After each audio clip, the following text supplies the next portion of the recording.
All right, ladies and gentlemen, thank you, thank you, thank you. That was a video that actually showed how much it is that we are looking forward to, especially to the essence of why and how all of this is going to real kick off. Well, I see a lot of people. Christopher from Credit Registry, thank you very much. Please kindly change your names from what name you have on the screen.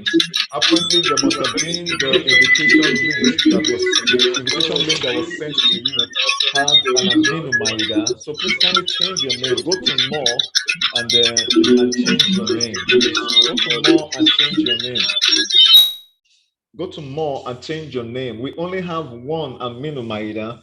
Apparently, what must have happened is basically the fact that the link that must have been sent out obviously had that one image. And I see the CEO of Sterling Bank. You're welcome, sir, Mr. Abubakar Sulaiman. Please, can you change your name? Sir, please kindly change your name so that we know that we're dealing directly with you, sir.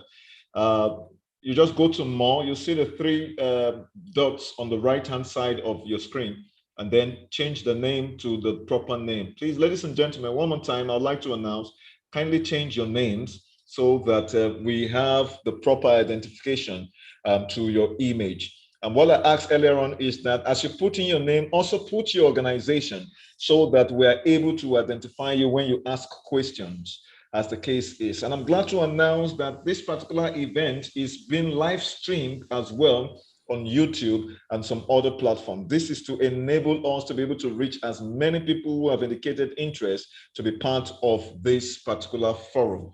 The A2F, which is the EFINA's Access to Financial Services in Nigeria 2020 Survey Report and Dissemination event happening this year, 2021, is one that obviously we have been waiting for, because we know that EFINA's report every other year is that report which a lot of organizations and a lot of fintechs and interests actually use to obviously, make up some of the decisions and look exactly how they can also build different products and services that is going to benefit their customers. The aim basically is to engage the public by disseminating the survey report, as well as create effective awareness of findings, and then drive widespread stakeholder participation and the use of accurate data, as the case is. So these are part of the essence of what we are looking forward to.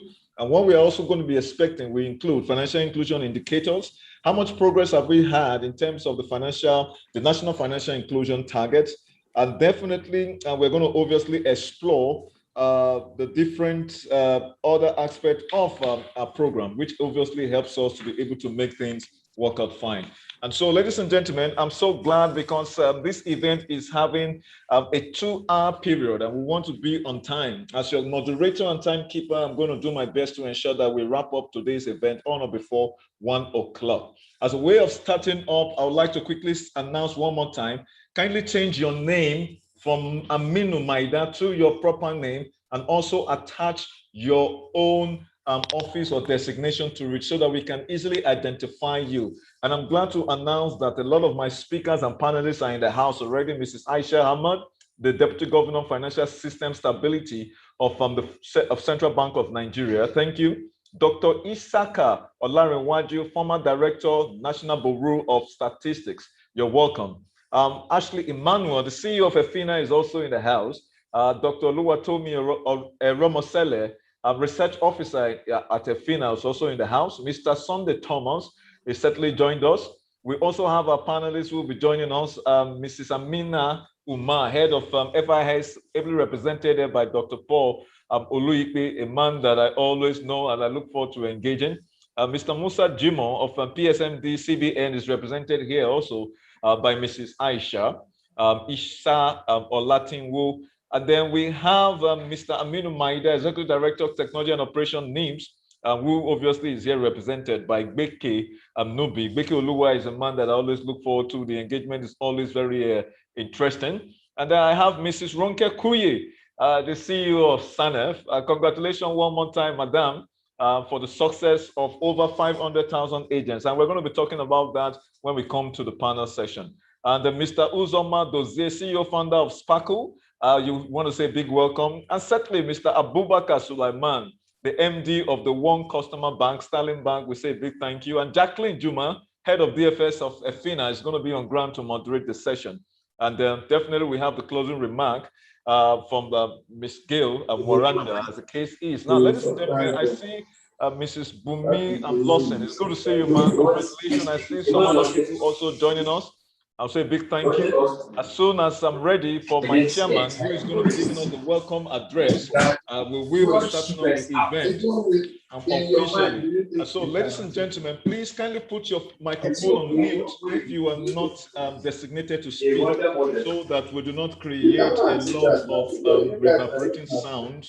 And I see that we have audience and participants all the way from the United Kingdom, and of course, all around the globe. And this is to tell you that the fact that EFINA is obviously a global institution that is doing so well, especially in supporting the Nigerian financial inclusion and landscape.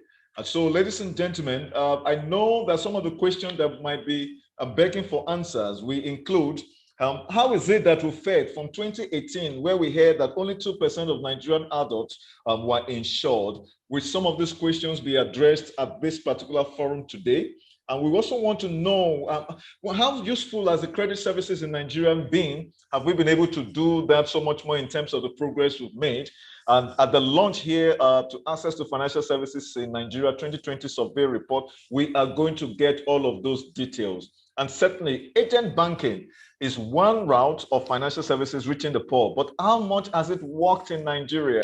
Is it a journey that we've started, and how fair or how well are we going, and how far are we going to be able to achieve that inclusion? Because we had a timeline of 2020, but obviously some of these visions have to be reviewed as the case might be. And this is part of the essence of why EFINA has decided that every other year, starting all the time from 2008 to 2010, 2012, 2014, 2016, 2018, and 2020 consistently have been launching this survey report that has helped a lot of businesses in this space to see exactly how they can be able to deliver products as well as services to their customers. And so, ladies and gentlemen, my name is Stephen Ipalebo Lawson. I host the NTA Business Matter TV program, and I have the singular privilege of being your anchor for today. Helping me also this moment is going to be Jacqueline, who is going to be moderating the panel session. One more time, please. As soon as you come online, kindly change your name. Change your name to your own appropriate name as well as your organization. Apparently, the link we sent out actually had Aminu Maida. So please kindly change your name. And so at this point in time, I'm made to understand the chairman of board of directors of EFINA is certainly on cue. Is a gentleman who I have the singular privilege of relating with sometime in the past, who has an extensive legal experience across the core areas of commercial activities, including commercial law, banking and finance, taxation, intellectual property, labor, employment, and pensions. For over 10 years, he worked at one of Nigerians and premium law firms, which was the Chief Rotimi Williams Chambers. And today, he is the managing partner of Segun Akerele Legal Practitioners, a full-fledged service law firm that is based in Lagos, that has been set up since 2008. So at this point in time, to give us the welcome address, I would like to invite the Chair, Board of Directors of EFINA, Mr. Segun Akerele. Over to you, sir. Hello? Yeah, we can hear you, sir. Okay, so thank you, Stephen, for that introduction. So distinguished ladies and gentlemen, as always, it's my great pleasure to welcome you to our Access to Finance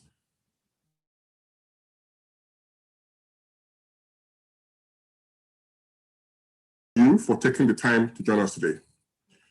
We are very happy to specially recognize key representatives from the British High Commission, from our donors, FCDO and the Gates Foundation, the Central Bank, NICOM, PENCOM, NCC, and EFINA's board, who have continued to actively guide EFINA towards achieving its mission. I'm also pleased to see so many of our stakeholders here today.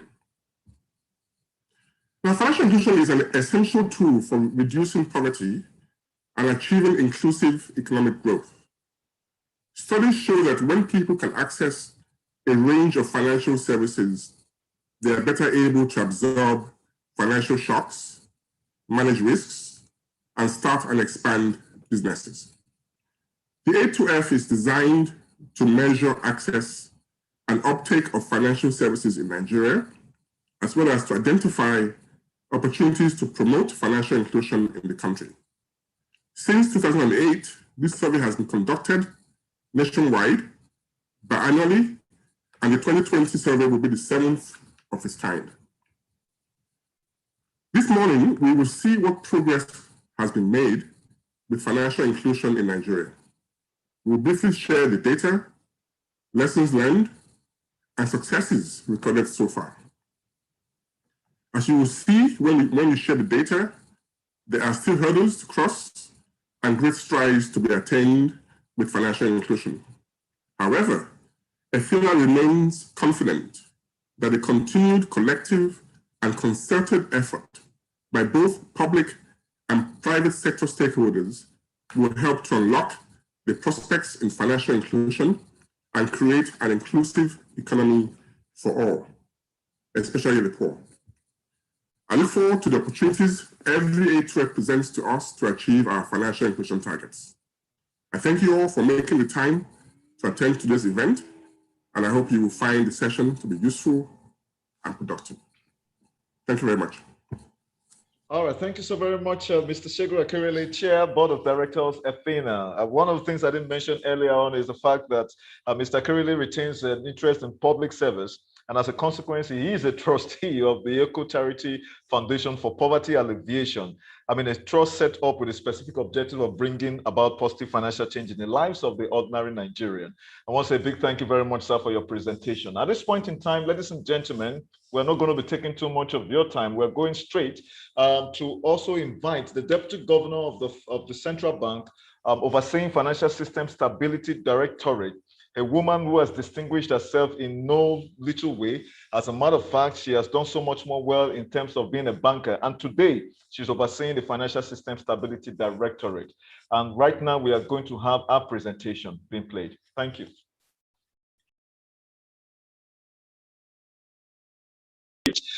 To also invite the Deputy Governor of the Central Bank, overseeing Financial System Stability Directorate, a woman who has distinguished herself in no invited guests, as a matter of fact, she has done so much more well in terms of being a banker. And today, she's overseeing the Financial I'm most System delighted Directorate. to present And these right now, brief we are going to remarks have our at the launch of the findings of the much-awaited 2020 Access to Financial Services Survey by enhancing financial innovation and access, of the Central Bank, EFINA.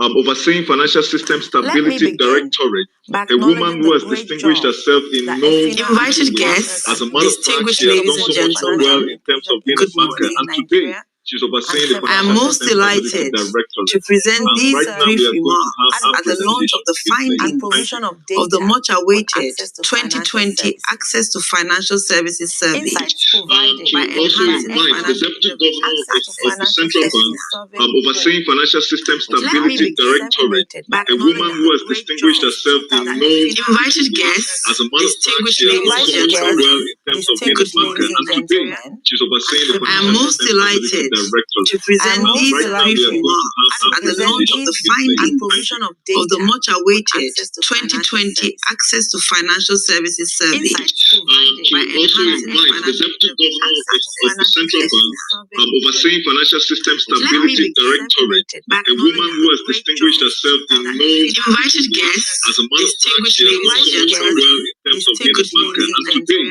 she's overseeing the Financial System Stability.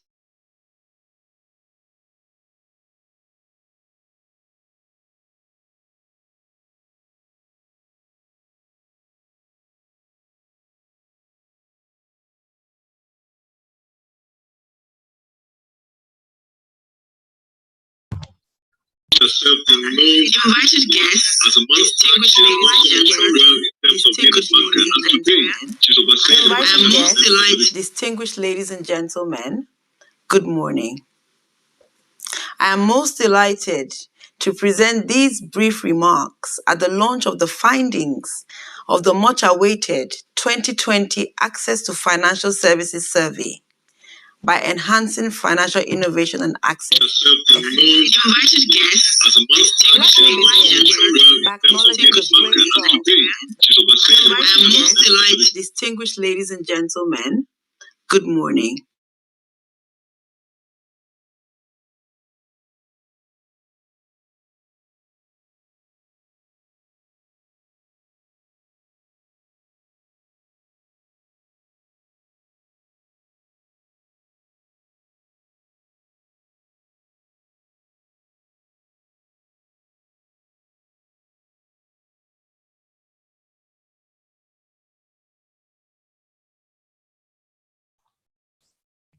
Hi, everyone. Apologies. We seem to have technical issues replaying the DG's remarks. So we'll try one more time, and if it's not working, we'll advance to the next section of the agenda and play her remarks in a moment.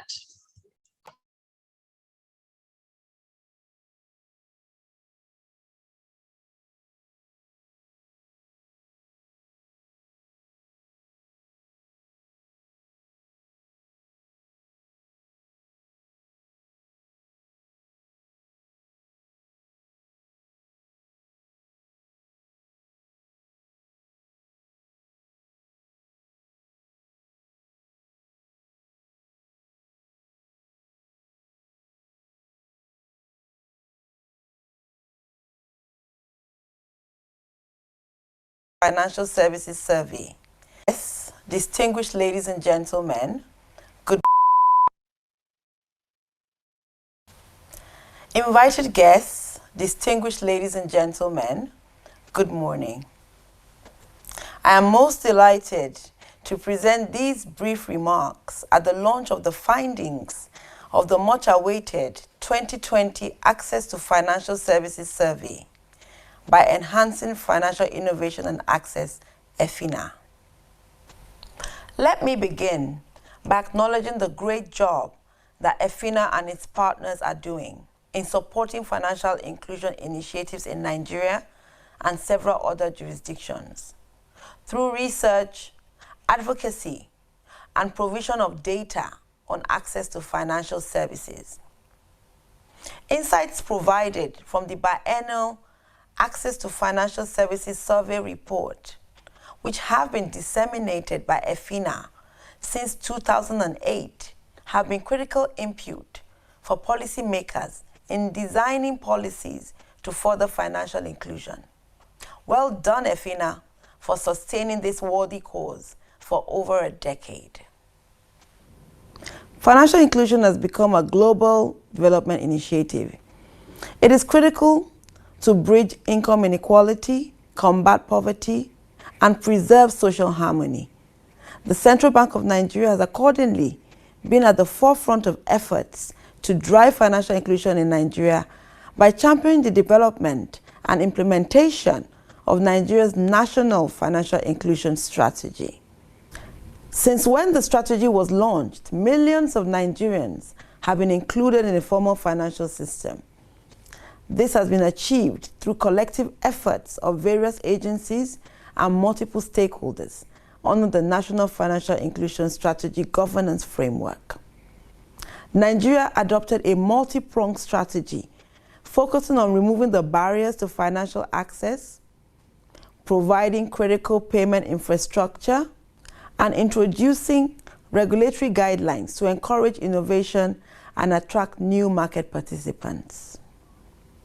Some of these policies implemented include the introduction of the tiered KYC framework to reduce the burden for account opening for lower tier customers, the establishment of the National Financial Literacy and Consumer Protection Framework, the issuance of regulatory guidelines for licensing new participants in the payment space, such as mobile money companies, payment solution service providers, payment service banks, etc. The expansion of the agent networks via the Shared Agent Network Facility SANEF to increase financial access points, and the launch of the collateral registry, etc.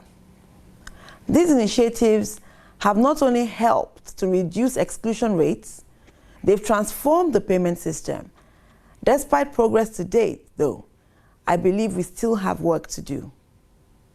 Gaps in financial access remain, especially with women, the northern region, and the rural areas. We need to focus efforts on deploying solutions that target these excluded groups. Last year was indeed very challenging for all economies due to the COVID-19 pandemic. While many households and businesses in Nigeria faced financial setbacks as a result of the pandemic, we saw the importance of digital financial services in helping them cope and remain resilient. For example, data from NIBS and SANEF shows increased use of digital payments and agents networks during the pandemic. I hope that we can build on this momentum to drive financial inclusion across board. As part of efforts to bridge the gap in some of the excluded segments, the CBN launched the Framework for Advancing Women's Financial Inclusion in Nigeria in 2020.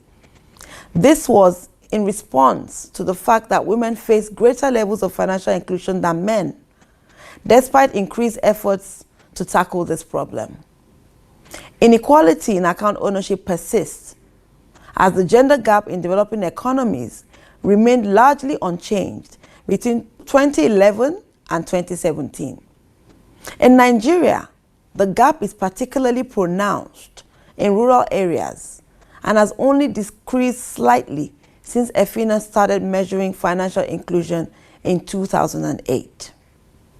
While tackling the barriers and constraints that hinder women from taking up formal financial services is paramount, it is also important to address gender social norms that play a significant role in limiting women's economic empowerment. The Framework for Advancing Women's Financial Inclusion in Nigeria, therefore, takes a holistic approach to resolving the problems of female financial exclusion by highlighting 8 strategic imperatives, some of which include implementing measures to support account opening, expanding financial and digital literacy programs for low-income women, mandating the collection of gender disaggregated data, creating an enabling environment, integrating a gender lens into the financial inclusion efforts, building a culture of women's leadership in key financial institutions and agencies, amongst others. The CBN is leading the industry to implement the framework, which we expect to lead to significant increase in women's financial inclusion in Nigeria. Accordingly, we have championed 8 communities of practice made up of relevant government and industry stakeholders working together to execute the 8 strategic imperatives under the framework. Building a more inclusive financial system will have transformative effects for society, as more citizens will be better equipped to manage risks, cope with shocks, and fund critical household expenditures. Concerted efforts from key stakeholders is needed to close the gaps in financial access so that together we can achieve greater results in economic and social development.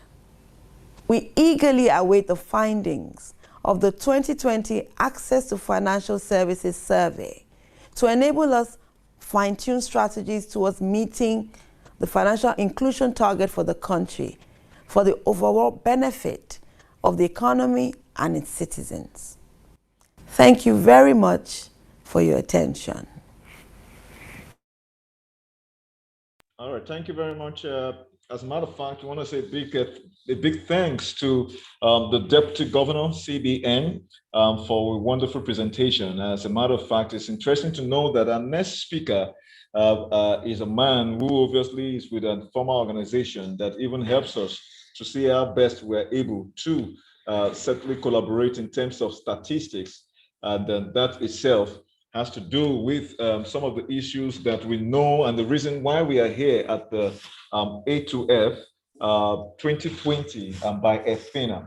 And so, ladies and gentlemen, the former Director, National Bureau of Statistics, Dr. Isaka Olaronwaju, will be making a presentation titled EFINA's A2F 2020 Survey Data Collection and Sample Design, Lessons Learned. Over to you, Dr. Olaronwaju. You'll be speaking for the next 4 to 5 minutes maximum. Thank you, sir.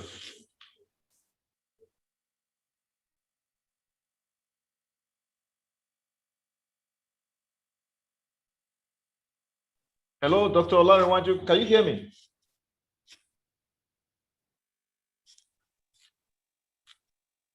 Hello, can you hear me, sir? I can't hear you.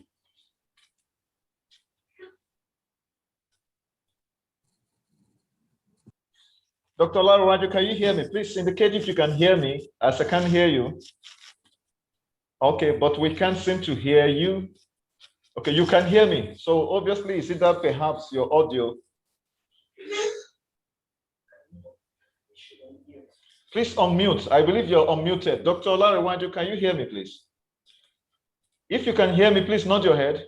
Okay, but I can't hear you. We can't hear you. Can anybody hear Dr. Olaronwaju speak? Yes, Stephen, I can hear him. Doctor, right. Maybe you, if you could try muting and unmuting again. Not to worry, some of these technical hitches happens when you have Zoom forum, and then this is part of the challenges we face with technology. But we're glad because we have to uphold Corona protocols to ensure that some of this whole thing definitely has to go through digital gateways. Dr. Isaka, like you very well know, is from the National Bureau of Statistics, a former director, and the Bureau of Statistics has a wonderful partnership with the CBN. And statistics is very important to help us be able to drive certain kinds of decisions that can help our businesses thrive. All right, so Dr. Olaronwaju, you're back now, sir. Can you speak?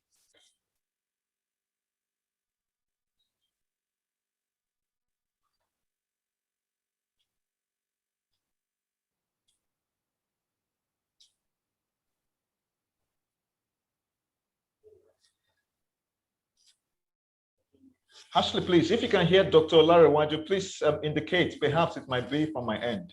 No, sorry. I can't hear you still. Yes. Doctor, okay, we may need you Dr. to. Olaronwaju, I think the issue is from your end. You're using a laptop, I believe. Okay, please check your audio, not the Zoom audio. Check your laptop audio. Perhaps you have that on mute. That might also be part of the reason. Not to worry, some of these things happen. It's what we call technical hitches. I've been privileged to handle several Zoom e-conferences, and it's been a major challenge. So some of these things happen.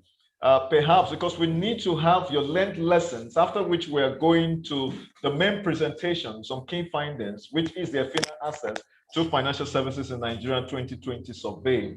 And we know that the Nigerian Bureau of Statistics is a very key organization that works with several other research institutes to help us be able to see how we can create data that makes a whole lot of difference in trying for us to also ensure that that definitely helps our business processes go seamless.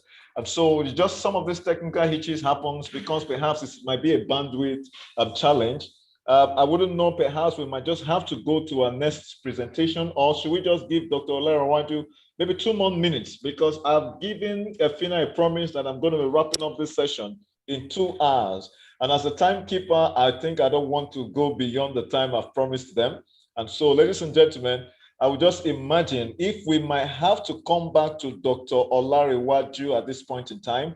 And then we have the next presentation, which is on the EFINA Access to Financial Services in Nigeria 2020 survey. That itself is the next one we are obviously going to be taking. And that is very key because this is partly one of the reasons why we are here. And the Chief Executive Officer of EFINA, Ashley Emmanuel, will be supported by our research officer, Oluwatomi Eramosale, to actually give us this presentation. Ashley, over to you. All right, thank you very much, Stephen. And we'll aim to hear from Dr. Olarawaju after this presentation.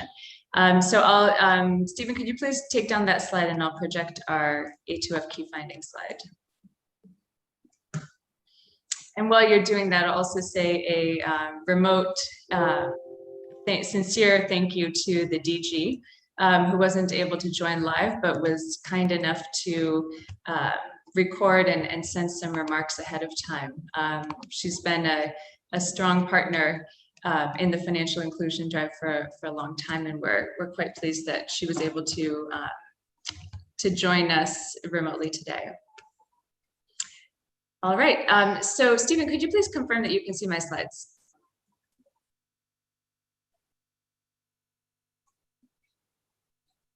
I can see your slide, Ashley, I can. Thank you.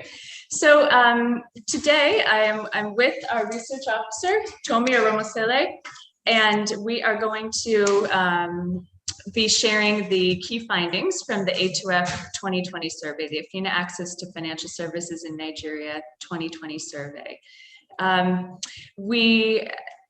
The survey data is very rich.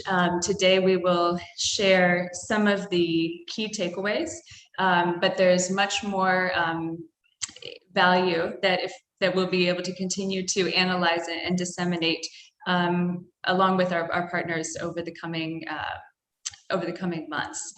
I'll share a little bit of background. The survey, as has been mentioned by our chairman, has been running since 2008 and really serves a few very key purposes. One is to measure financial inclusion in Nigeria. Before EFINA started running this survey, there really wasn't a credible data source about what financial services Nigerians were using, how they were managing their financial lives, particularly for those who aren't using regulated financial services such as banks. So the A2F captures a lot of data about Nigerians' financial behaviors, the solutions that they're using to meet their financial needs, and really importantly, is an important tool to identify actions that various stakeholders can take in order to continue to drive financial inclusion. The survey, we partner with the National Bureau of Statistics to design the sample for the survey to ensure that it's nationally representative. And we conducted about 28,000 interviews for the main survey, as well as some booster samples for this A2F 2020 survey. As we've done we have consistent methodology every time we measure so that the results can be compared year over year. We can analyze trends. As we've done in past years, we translate the survey into different local languages. And then once we've received the results, the National Bureau of Statistics supports the weighting of the data and then signs off to confirm that the results are valid and represent what's actually happening in the Nigerian market. So at this point, I'll hand over to my colleague Tomi, our research officer, to share a little bit more context. Thanks, Ashley. So we'll go straight into the data and the findings from the research. So as we mentioned, the NBS has weighted this data and currently places the Nigerian adult population at 106 million. Of these weeks, we also see that we have a large rural population, large youth population, and interestingly, about 20 million adult Nigerians have no formal education. We also have a high dependent population, and these statistics are very important because over time we've seen that demographics is one of the biggest descriptors of financial inclusion. And so we'll probably, as we go along, see how these indicators play in the financial inclusion rates that we have at the moment. Also, we'll look at the context in which we are, measuring and tracking financial inclusion, and also we're going to look at the economy. We are all aware that in the past, 2 years, we measured this data between 2018 and 2020. All economies around the world have been struggling or trying to recover from the pandemic, and we've also had our fair share. We've had declining GDP growth rates. Value of our currency has also fallen, drop in oil revenue, inflation is on the high. Yes, in 2021, we're seeing some progress, but for the period in which we're measuring this information between 2018 and 2020, it's important to note that the context is one in which the economy was strained, and also livelihoods as well. The pressure from inflation and also unemployment has also impacted on the purchasing power of the Nigerian population. So some further demographics on the adult population. We see that although the pandemic is hitting hard on livelihoods, Nigerians, we see some kind of resilience amongst Nigerians, as we're seeing some increase in the number of people who are starting their own businesses. But which I just mentioned, an increase in unemployment rate, and we've seen a 1% increase in the number of people who are employed in the formal sector. And we see more people going into farming, and also more people going into services. When we look into business owners, because obviously when we look at the MSME space, it's one that requires a lot of attention because of its potential for growth and development. We see that compared to 2018, currently we have 49 million business owners in Nigeria, and this is a significant number. It's up by 5 million from 2018. This includes about 37 million individual entrepreneurs and about 10 million business owners who are employing about 33.2 million individuals. So this is, a segment of the population that has high potential for employability, for improved livelihoods, and we are keen on looking at, analyzing this information around these demographics because of its implication on livelihoods as well. Okay, as I mentioned, we're still dealing with COVID and trying to find our way out of this, but the data shows that about 80% of the adult population, about 86 million people, have experienced one negative effect from COVID. Over 60% of the population at least had a reduction in their income during this period. And obviously this has implications for financial inclusion. So yes, we're here to look at the financial inclusion numbers, but before we go into that, we would like to just provide some background and some context around what's driving the landscape of financial services in Nigeria at the moment. So what we have on our slide, is shows us the banked population, and we can see an increase in the banked population from 2018 to 2020. It's about currently almost half of the population is banked, and that's important because these people have access to at least a digital store accounts, and they can do transfers, and they could, improve their lives using these channels. We also see that savings, payments, remittances, and also the use of banking agents. These are the mechanisms that are actually driving, or the channels that are actually driving the increase in the bank population at the moment. So banking agents up by 16% in the past 2 years. And we hope that this would have implication for financial inclusion in rural areas as we continue to push for that. But obviously, there still remain barriers to uptake of banking services or bank accounts. And we see that the typical reasons that we've always had issues around perception, people saying, I prefer cash, I do not trust the financial system, or just no reason at all, as well as access. Access is a key factor. People say banks are too far from where I live, or it costs me too much to reach a bank branch. So, and then there's the economic exclusion as well, the fact that people have little or irregular income.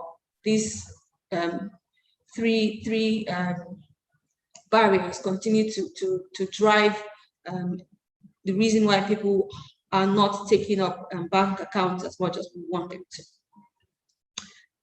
Beyond the banking space, we would also look at the non-banking space. So these are formal financial institutions that are non-bank. We see that the percentage of the adult population that use these providers has dropped slightly in the past 2 years, and this drop likely has come from drop in people who have used microfinance bank. I think one reason is, during the pandemic, there's the issue around social interactions, and a lot of microfinance operation use the social network and the group methodology. So we see a drop in the percentage of people who are using microfinance banks, but we also saw a 1% drop in people who are formally employed. So we also see that pension has dropped a little bit, and to be so these are some of the sections that are actually driving down the numbers, but then financial service agents still pushing up the numbers and ensuring that we still have significant numbers. Just to mention that we understand that some segments of the financial system, like capital markets, not captured here, but we have, the data contains that information, and as we analyze this going forward, we would also provide more insight on those segments as well. Also, when we look at the barriers and why people are not taking up non-bank services like we would want to, remember that these non-bank financial services actually speak to the depth of financial inclusion. So how much are people able to do beyond just banking? We see that awareness remains a major issue, a major barrier when you look across micro pension, micro insurance, mobile money. And so we need to continue the advocacy efforts, continue the financial capability or financial literacy efforts that we're making to ensure that people are aware of this product. For instance, when we look at why people are not insured, we see people who say, I haven't thought about it yet, I'm not sure about the benefits, lack of information. So it goes also to speak about to providers, what are we doing in the market to ensure that people are aware and they're informed about this product. That's one level. On the other hand, is also the ability to use the product correctly. So these are initiatives that we need to start to push ahead. Third, we will look at the informal space because this is also one segment that has continuously, remained strong, and Nigerians continue to use the informal financial service providers to meet their financial needs. And this is up from 30% in 2018 to 33% in 2020. And we see savings groups, savings thrift, village association and cooperatives driving this uptake. So the question will be, what's actually what is it about these mechanisms that are driving or encouraging people to take them up? I think one thing we see in the data is the ease of access and also the flexibility also. So I mean, formal providers should think about how can we mimic this kind of operational mechanisms to ensure that people are taking up products as much as we want them to. When we look at the broader landscape, just to compare where we were in 2018 and 2020, we see that more people now have access to transaction accounts, and that will capture individuals who have access to or use formal financial accounts, whether with a commercial bank or microfinance bank or mobile money accounts. So accounts that help people to transfer, make payments, and all of that. Savings is also on the high, which is very good. We see Nigerians are saving. That has consistently increased over the years. Remittances is also increased slightly, and that's I should also mention that savings here includes people who are saving at home, saving with family and friends. Any form of savings is captured here. Credits. Unfortunately, we're seeing a decrease in credit, particularly at this time when people will need a lot of support in form of loans to support their businesses, meet their, we just saw what the pandemic has done and how much livelihoods have been affected, but then we see a big decrease in credit. And so that's one area that we need to look into as a sector and try to fill in the gaps. Before we also look at the financial inclusion numbers, Ashley mentioned earlier on that we've made some improvements to the research, and we've actually made two improvements. One is with the financial needs framework, and the other is with the financial health measurement.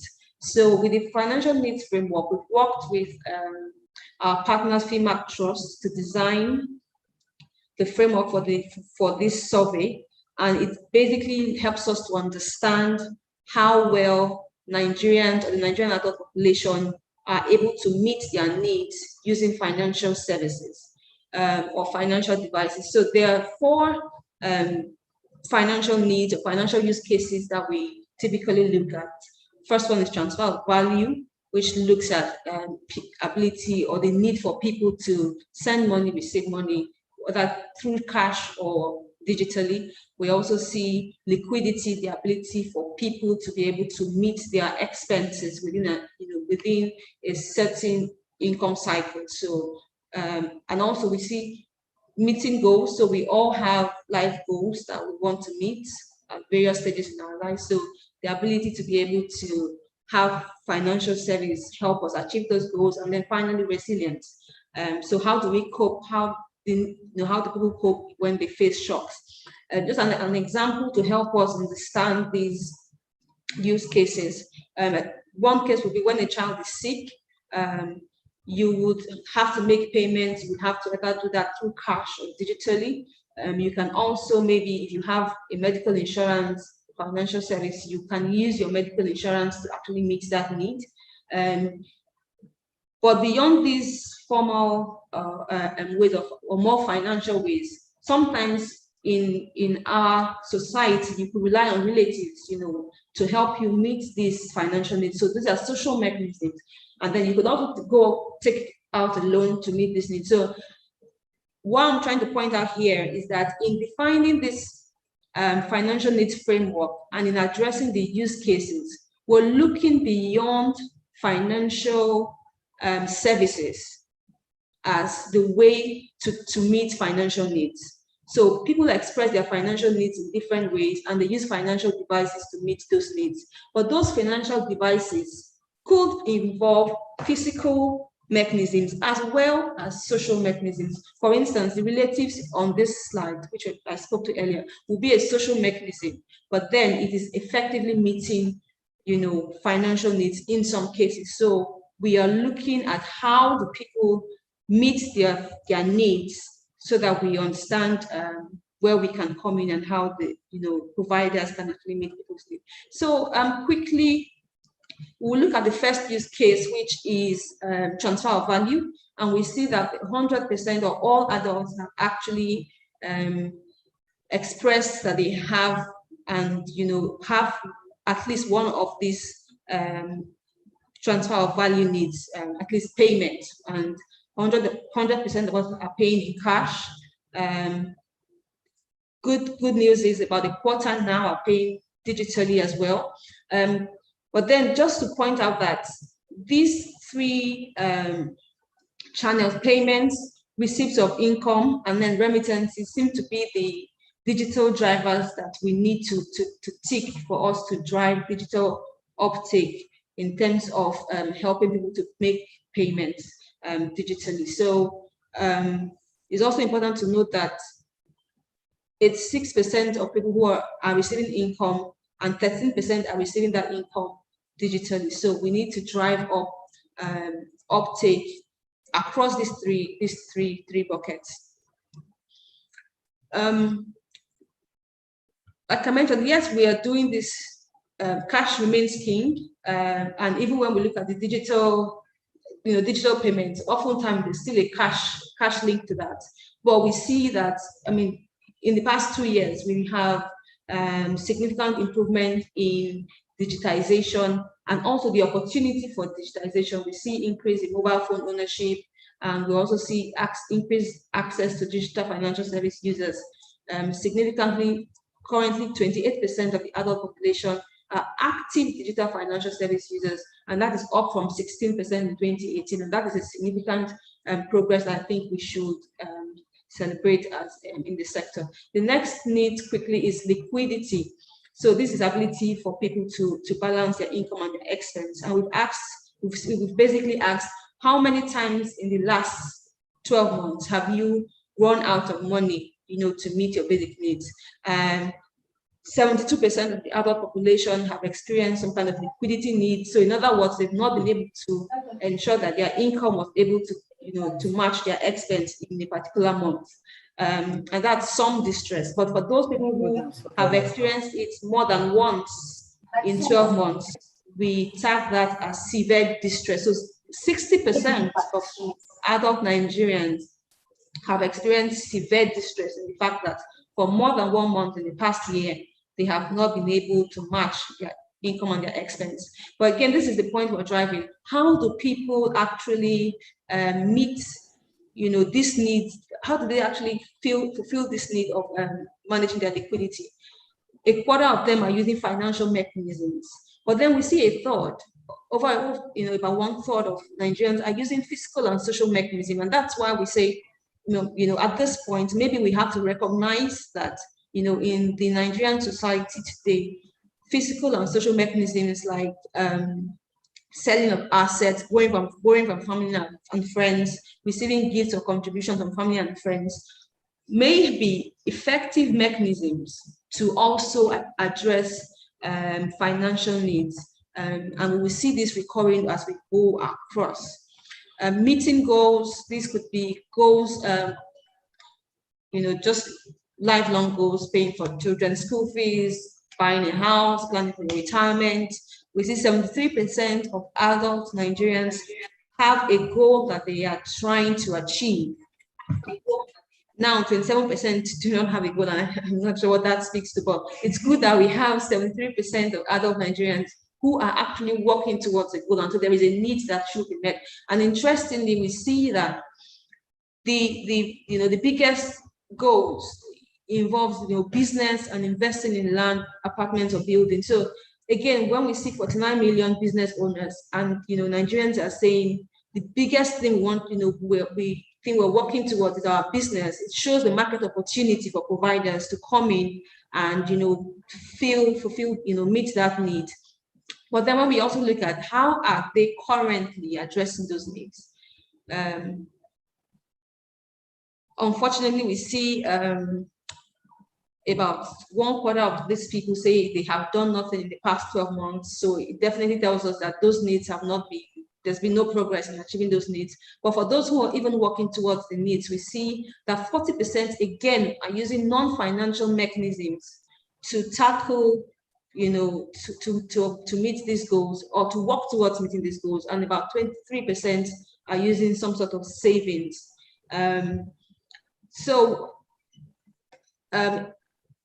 Lastly, we will look at resilience, particularly in the Nigeria or in the world today. This is more important because we've said that 86 million Nigerians faced financial shock. Were negatively impacted by COVID, and we're seeing here that about 60% face financial shocks.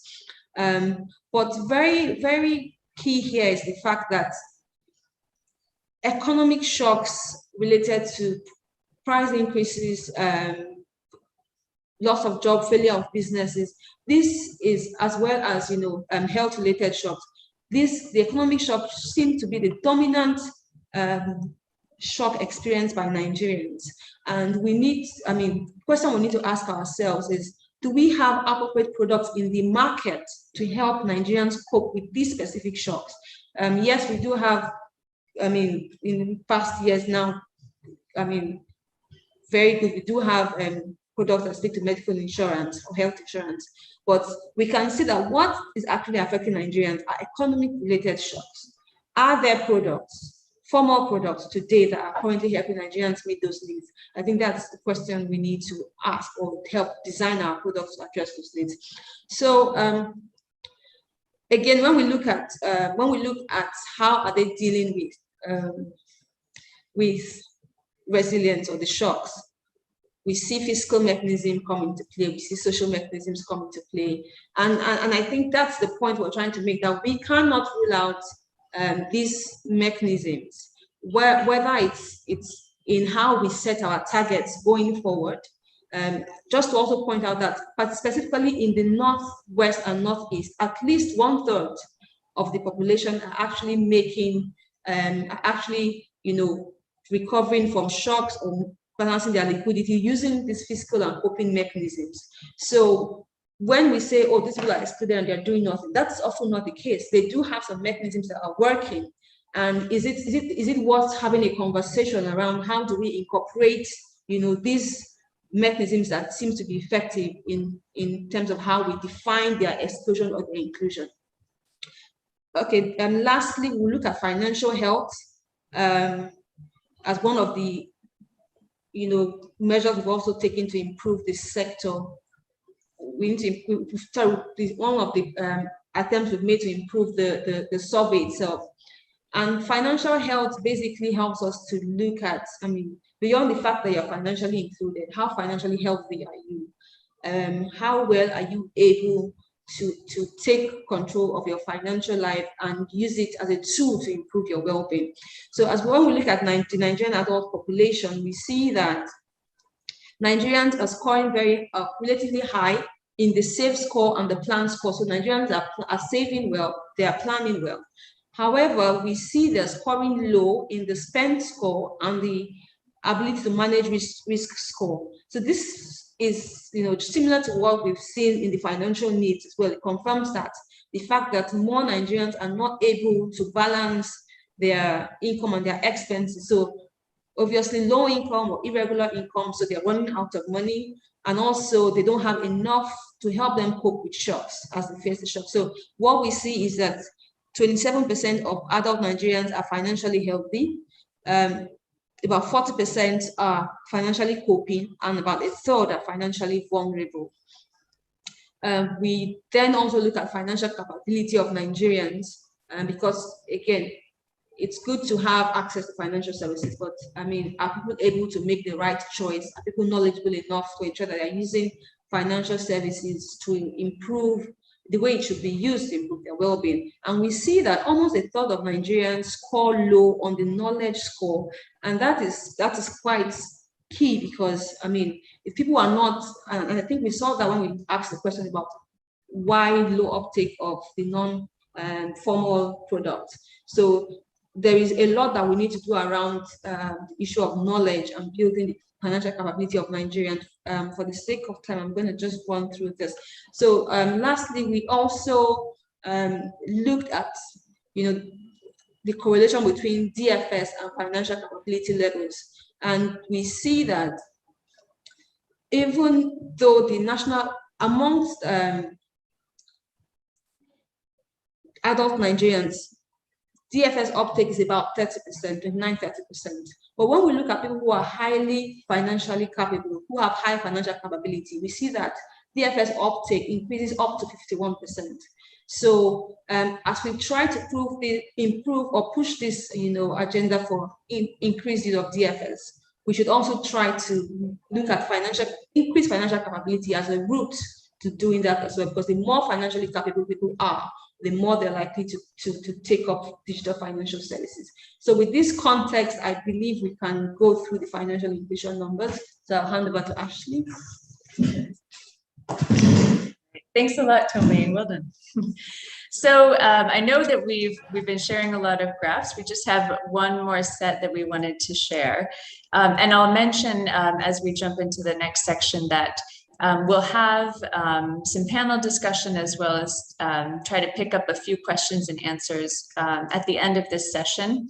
So if anybody has any questions or comments as we're presenting, please put them into the Q&A box or the chat, and we'll reply online or in this the next section of our agenda. So those who are familiar with prior A2F surveys will be familiar with the way that we create a measure of financial inclusion. We use something that we call the financial access strand.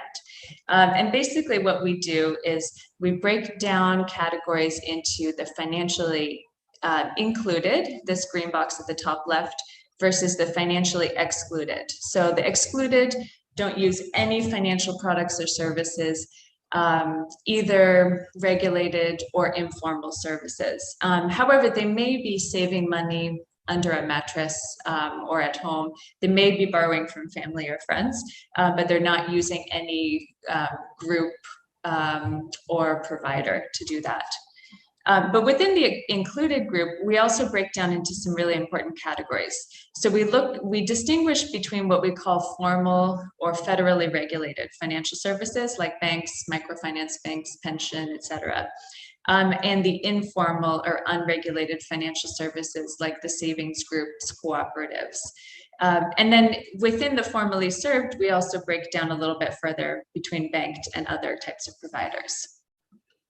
So here's one of the key data points that we look at every year, and this is our access strand for 2020. What I'll highlight for those who aren't familiar with this view is that this presentation shows mutually exclusive strands. So we start from the left and we say how many Nigerians are banked. And as Tomi mentioned, it's about 45% of adults who are banked now. Then we ask, okay, how many adults are not banked but are using some other formal financial service like a microfinance bank or maybe a pension account or non-bank mobile money, which is that yellow formal other category, which this year is 5.7% of Nigerian adults. And added together, we see that now we've surpassed the halfway mark. So just over half, or 50.5% of Nigerian adults now are using some kind of formal or regulated financial service. But then when we look at those who are not, we see that 13.6% of adults are only using informal or unregulated financial services, such as the savings groups, village associations, cooperatives, savings collectors, etc. And then the last category on the right, this red box, is the Nigerians who remain completely financially excluded. And in 2020, that number was 35.9%. And those are adults, as I mentioned, who don't use any regulated or unregulated financial services. So what we see is that we still have more than 1 in 3 Nigerian adults financially excluded in 2020. This is another view just to show that whereas I displayed a mutually exclusive view of financial access, there are many adults who use multiple categories of financial services. As Tomi mentioned, when people are trying to meet their needs, they currently rely on really a variety of financial services.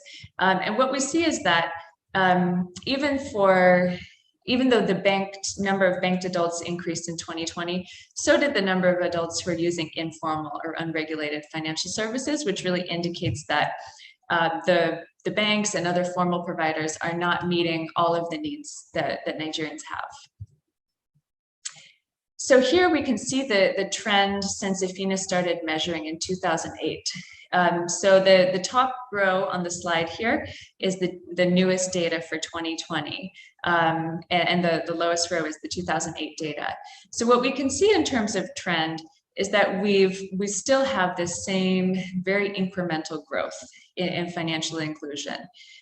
So we see that actually for the first time, we've kind of seen a jump, the first time in recent years, seen a jump in formal inclusion, as I mentioned, is now past the 50% mark. And we've seen that continued growth in banking that we've seen year over year at that same incremental pace. We've also seen a slight decrease in financial exclusion, but this progress is not fast enough for us to have met the 2020 financial inclusion targets, which we'll talk about in a minute. Looking at Nigeria compared to other countries, so Nigeria is the third row here with the little red box around it. We see that Nigeria is sort of an anomaly when we compare across sub-Saharan Africa, because while we have a relatively high proportion of banked adults, at the same time, we still have one of the highest rates of financial exclusion as well. So what we see when we look at comparator countries across sub-Saharan Africa is that many of them, particularly the markets with less than 50% banked, many of them have much wider yellow boxes, and those are typically driven by non-bank mobile money services. And that's what's really helped to drive down the exclusion rates in many of those other countries. I will say that it will be interesting to watch over time what happens with the banked figures, because one thing that we've seen across many markets is that after non-bank mobile money services really expand the reach of formal financial services, often then we also see growth in banking, as banks are able to now ride on those rails and provide more value-added services like credit to the mobile money customers. So looking at the financial access now by some different categories, while we see this continued incremental growth at a national scale, unfortunately, we see that some of these access gaps still continue to persist. So we're really seeing the same story that we see year over year every time we measure financial access. One of the gaps which the DG spoke about in her remarks is the gender gap in financial access. And while the gender gap has narrowed a little bit since we measured in 2018, that gender gap still persists. And it's really my hope that in the next couple of years, once the industry has started to implement this framework for advancing women's financial inclusion, that we'll be able to see more progress in closing that gender gap. This year in our survey, we did a booster sample of young adults, or teenagers really, 15 to 17-year-olds. We'll present a separate report on that sample, so we don't have time to cover all of the detail here. But just wanted to highlight that really the majority of people in that age group are financially excluded.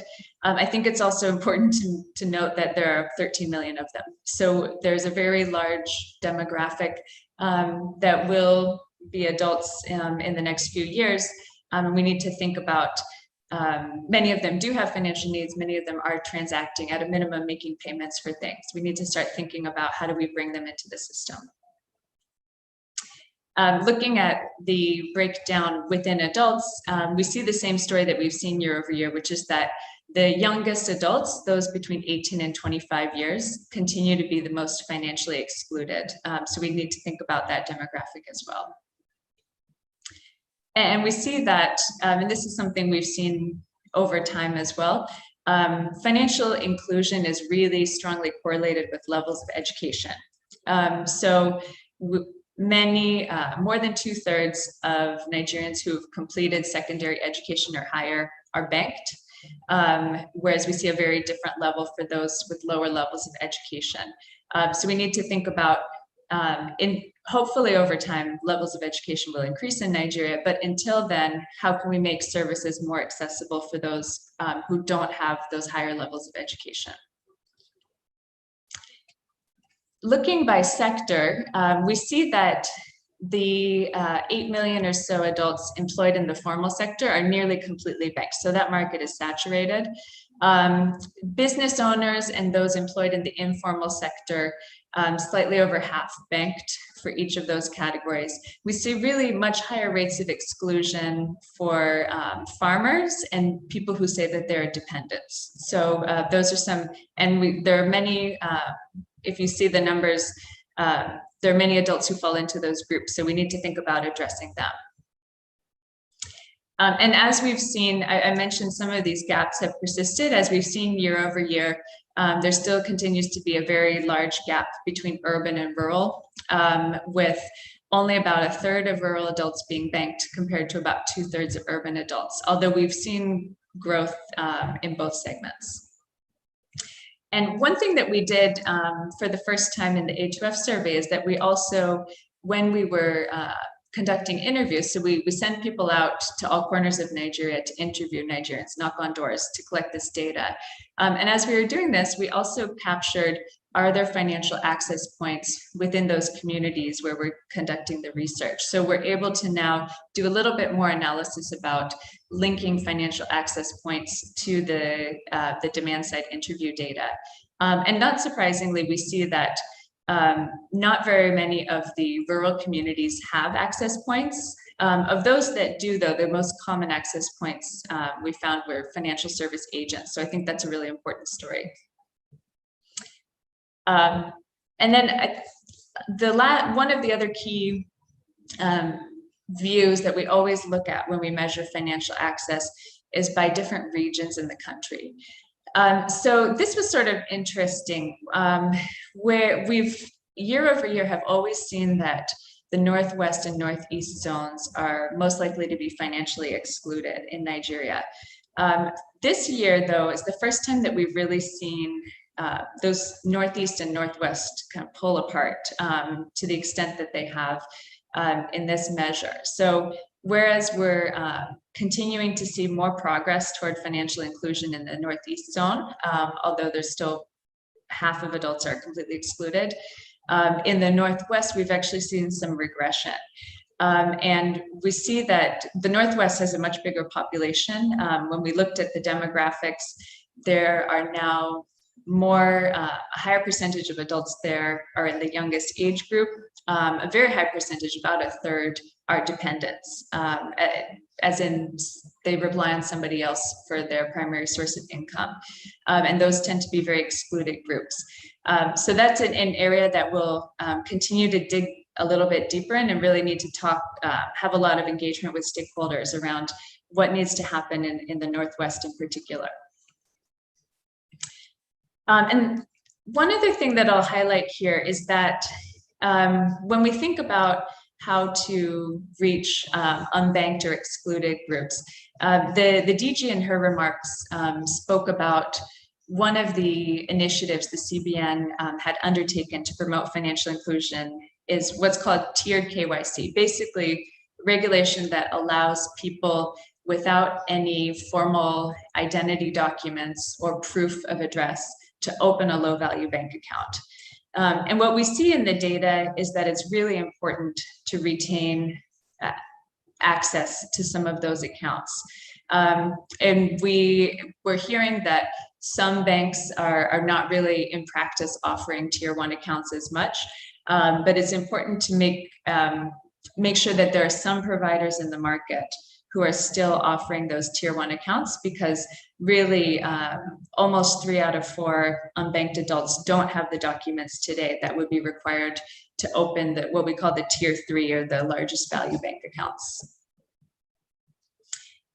So we just have a few more slides. We'll jump quickly to the looking at the National Financial Inclusion Strategy targets.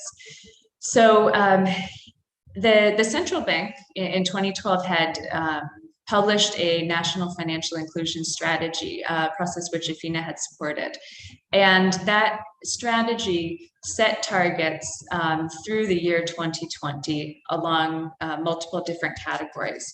And really the headline targets were reducing financial exclusion to 2020 or to 20%, or conversely, you could state that as increasing financial inclusion to 80%.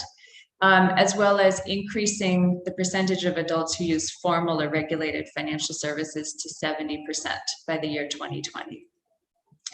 And what we see in the data here, and the 2020 values are in the last black column on the right here. Although we've seen growth over time, and in particular, we've seen really steady growth in payments, formal payments. We still have fallen short of those national financial inclusion strategy targets because our progress has been too slow. So we really need to think about how do we accelerate. Very briefly, I won't talk through all of the data on this slide. By the way, these slides will be available on our website following the event. So anybody who's interested can look into them in more detail. But basically, this is a short snapshot of the financially excluded.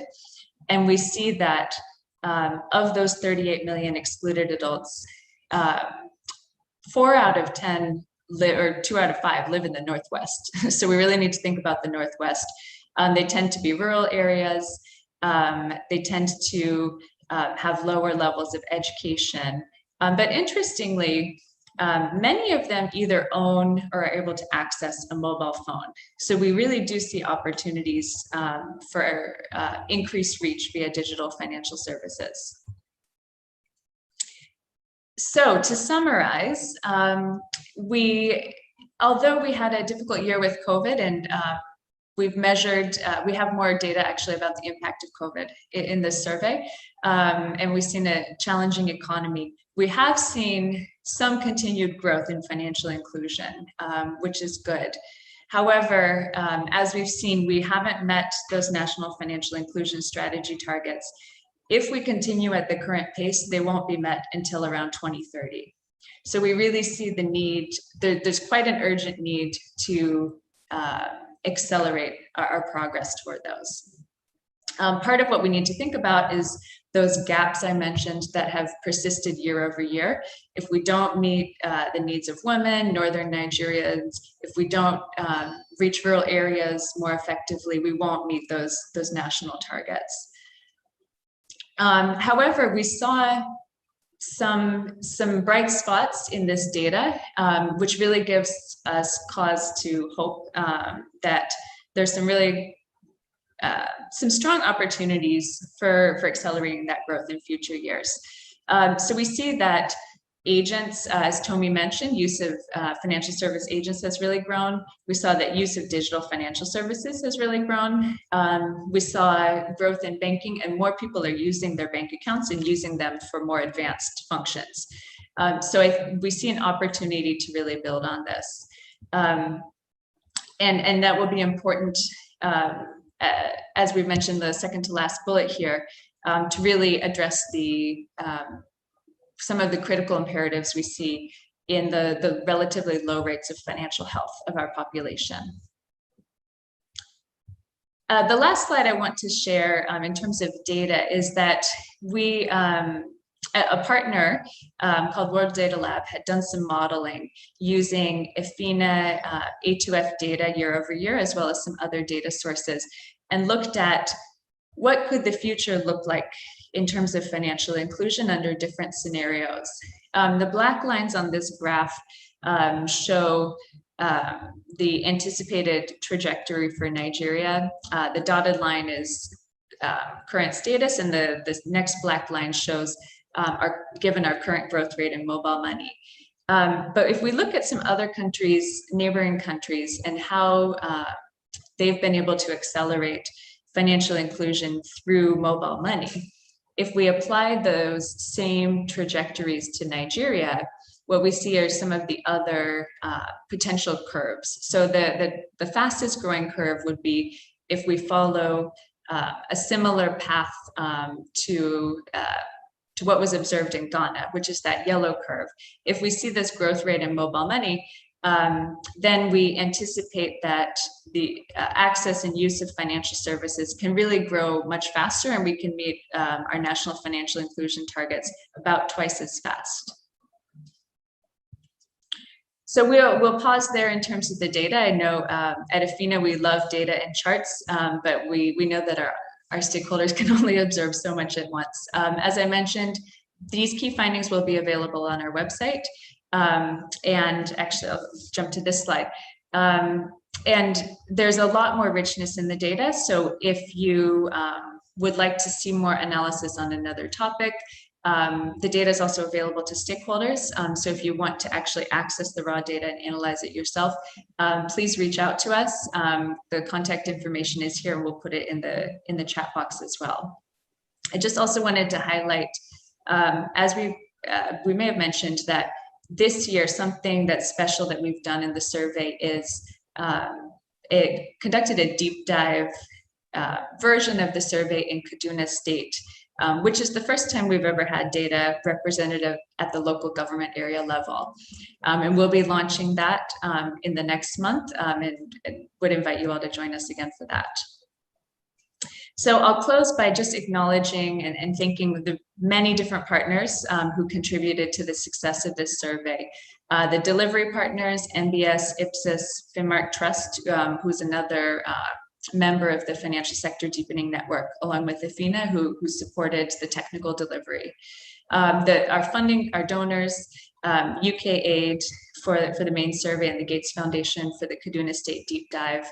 Many different partners, many of whom are on this call, actually consulted with us on the methodology and really have contributed greatly to the value of the survey.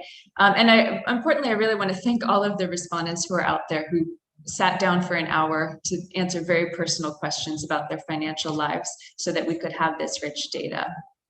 So thanks very much. I'll turn back over to you, Stephen, and then we'll be picking up any questions in the chat or later on. Thank you. All right, thank you so very much, Ashley. That has been a wonderful presentation. For me, one of the things that came up to my mind has to do with the key findings. And certainly all of the processes that EFINA actually put in place to ensure that all of this is actually what we see it as. It's quite commendable. And I imagine as the culture is, these reports are going to be made available, and that itself is going to be what we are obviously going to gain. All right. So right now, we've had one or two technical hitches here. We're going to have to hold on with Dr. Larry Waju. And then I understand that the commissioner is still on call. So as soon as he joins us, because we are pressed for time, I want to quickly announce also that EFINA is going to make this available. These reports are the A2F survey reports are reports that we focus majorly on, especially for us in this industry. And then you can be rest assured that the partnership with the CBN as well as the National Bureau of Statistics is quite commendable. And then we are seeing the 2020 edition, which has been launched today. Well, without further ado, we're going to be going into the panel session. And so what will happen afterwards is that we will obviously have to invite the other two presenters as soon as they join us. Unfortunately, sometimes these things happen. And so we have to be able to move on. The panel session, obviously, is going to be a very, very robust affair, and it's going to be moderated by Jacqueline Juma. She is the head of DFS at EFINA. The panelists are made up of experts in this industry. They themselves are very much qualified to engage us in all of this discussion. But without going in any particular order, this panel also we have the Q&A session all integrated into it. So delegates, I'm making this announcement right now. Please, you have every opportunity to ask your questions. Please send in your questions in the Q&A box. You will see the box on your lower screen. Please send all questions in. And please also ensure that your name and your organization is definitely going to be also included. And we will definitely see exactly how that can roll up. So ladies and gentlemen, first and foremost, I would like to certainly recognize Mrs. Amina Umar, head of the Financial Inclusion Secretariat, who is ably represented here by Dr. Paul Iluikwe. Dr. Paul is a man that I've always engaged with at several events, and I'm glad that he's here to do justice to this particular engagement. I also understand Mr. Musa Jimov of the PSMDs at the CBN is ably represented also by Mrs. Aisha Issa Olatinwo. They're going to obviously be engaging us, especially from the regulators angle. I have also Mr. Aminu Maida, Executive Director of Technology and Operation of NIMS. As a matter of fact, who is ably represented here by Mr. Gbeke Nubi, and BVN has become a word that we're quite synonymous with. And that itself, we are going to be getting much more expatiated here today. And now we have next a woman that I hold in very high regard. She's the Chief Executive Officer of Shared Agent Network Expansion Facilities Limited, SANEF. And I want to say big congratulations to them because they were able to reach the 500,000 agents all across the 6 geopolitical zone. We're going to be hearing more of that detail coming up. And certainly we have a banker and a tech investor, who is also a financial inclusion advocate. He's the CEO and founder of Sparkle, a financial technology community and an ecosystem. And that is the person of Mr. Uzoma Dozier. And certainly we also have Mr. Abubakar Sulaiman, the MD CEO of the World Customer Bank, Sterling Bank, a man who is so very passionate about so many things that is committed to. And then that priority in terms of sector actually been focused on what we call the heart of Sterling: health, agriculture, education, renewable energy, and transportation. And so, ladies and gentlemen, this panel session is going to be up for contribution, but make sure you are able to please put out your questions and let's have your organization and your name so that we can have this totally grabbed. And if your name is not reflected on the screen, please kindly change it to the right name so that we grab the proper one, because this whole forum is being recorded. At this point in time, I'm going to be handing over to the moderator, who is the person of Jacqueline Juma. She's going to be handling this session. Jacqueline, over to you. Thank you, Stephen. I hope you can hear me loud and clear. Yes, I can hear you loud and clear. Thank you. Good afternoon, distinguished panelists. Good morning and good afternoon to all participants across the globe. We'll spend the next couple of minutes, probably 45 minutes, engaging in conversations to chart the way forward for financial inclusion in Nigeria, following the interesting insights shared by Ashley and Tommy today. I would like to welcome our panelists to begin by each taking a minute or so to share thoughts, aha moments, comments, following that elaborate presentation, and to also kindly share what they think should be prioritized going forward as Nigeria charts on in terms of financial inclusion. So I'll welcome us to each take a minute and very quickly just call upon the names of our panelists to share this as our introduction. I'll start off with Mr. Paul. Over to you, Mr. Paul.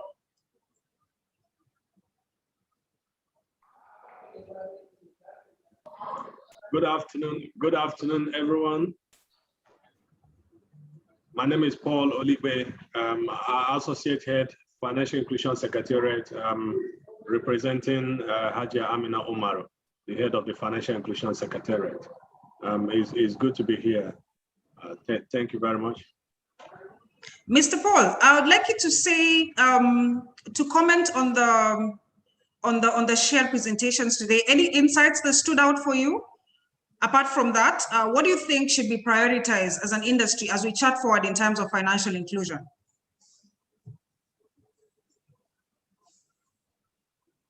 For me, I was actually going to maybe just comment that remittances moved from 23% to 25%, just a 3% inch up. And I'm basically, even from CBN here and or other places across the country wide, we've been trying to encourage remittances because those would enable us, try and scale up GDP and also increase consumption, a whole lot of other factors, or even stimulate entrepreneurship in the country.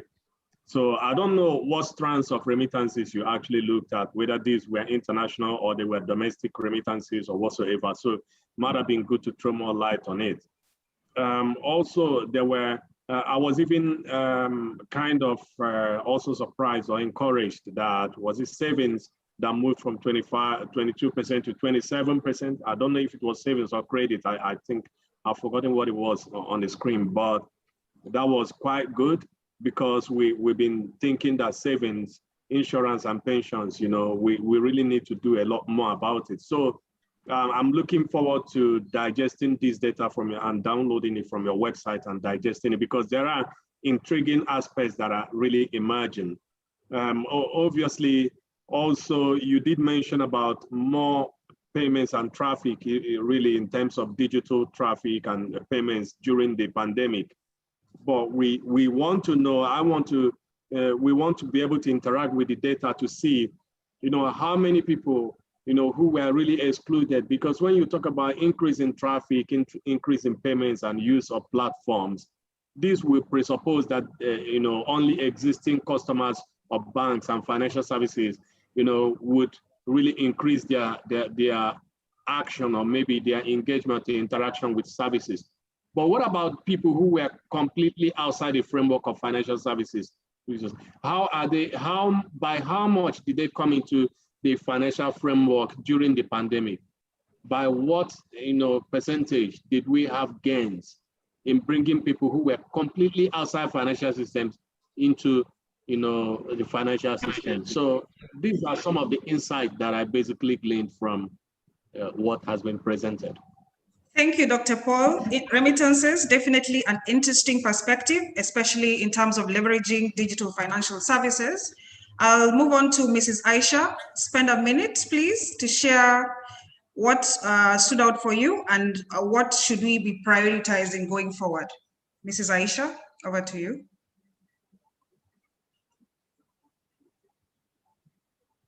Thank you very much, and good afternoon, everyone. I'm glad to be here representing the Director of Payment System Management of the Central Bank of Nigeria, Mr. Musa Itopa Jimo, who is unavoidably absent, and I'm sure you know how high we hold this discussion, but be rest assured that we'll provide the necessary support. And so from the presentation, I think the major catch for me was very insightful, a lot of information and facts to take, but the one that was very, very catchy for me was that if Nigeria focus on the operation of mobile wallets, it will help a great deal in achieving our financial inclusion targets. And I think I agree, and I think the survey conclusion was right on that, which is the reason, as you can see, we have, as a regulator, provided an enabling environment to ensure that the operation of mobile wallet thrive in the banking industry. And with the licensing of the Payment Service Bank, although I can say we're yet to see some level of traction, but because a lot of documentation about the service is still ongoing, and I'm sure as soon as they settle down, and again, refocusing the banks to also give priority to operation of mobile wallets. So prior to now, banks would have to go through the rudiment of licensing, and what the CBN did was to release a circular that banks could offer a wallet operation just like any other service that they do. And so we will see traction, and I'm hopeful that the target of 2030 that was projected in the presentation, we sure would achieve that before then. It's also important to mention that some of the regulations that were released earlier in the year, and as we continue to work to amend some of the existing regulations to support the financial inclusion drive, was the regulatory soundbox. We actually released a framework on regulatory soundbox in Nigeria, and basically is to ensure that we reduce time to market for innovative products. And as you can see from the presentation, it's very important that we simplify, apart from allowing customers or targeted customers to gain access to financial services, it's also important to simplify this product. And so The regulatory sandbox will provide that enabling environment for the innovator to test this product and quickly before they are put into the market to ensure some adequate level of consumer protection. We also introduced the QR code framework. There was also the introduction or release of regulatory framework for open banking in Nigeria. I'm excited to announce that when it becomes operational, because we're still back-end working on the implementation, this will ensure that consumers are able to take charge of their data.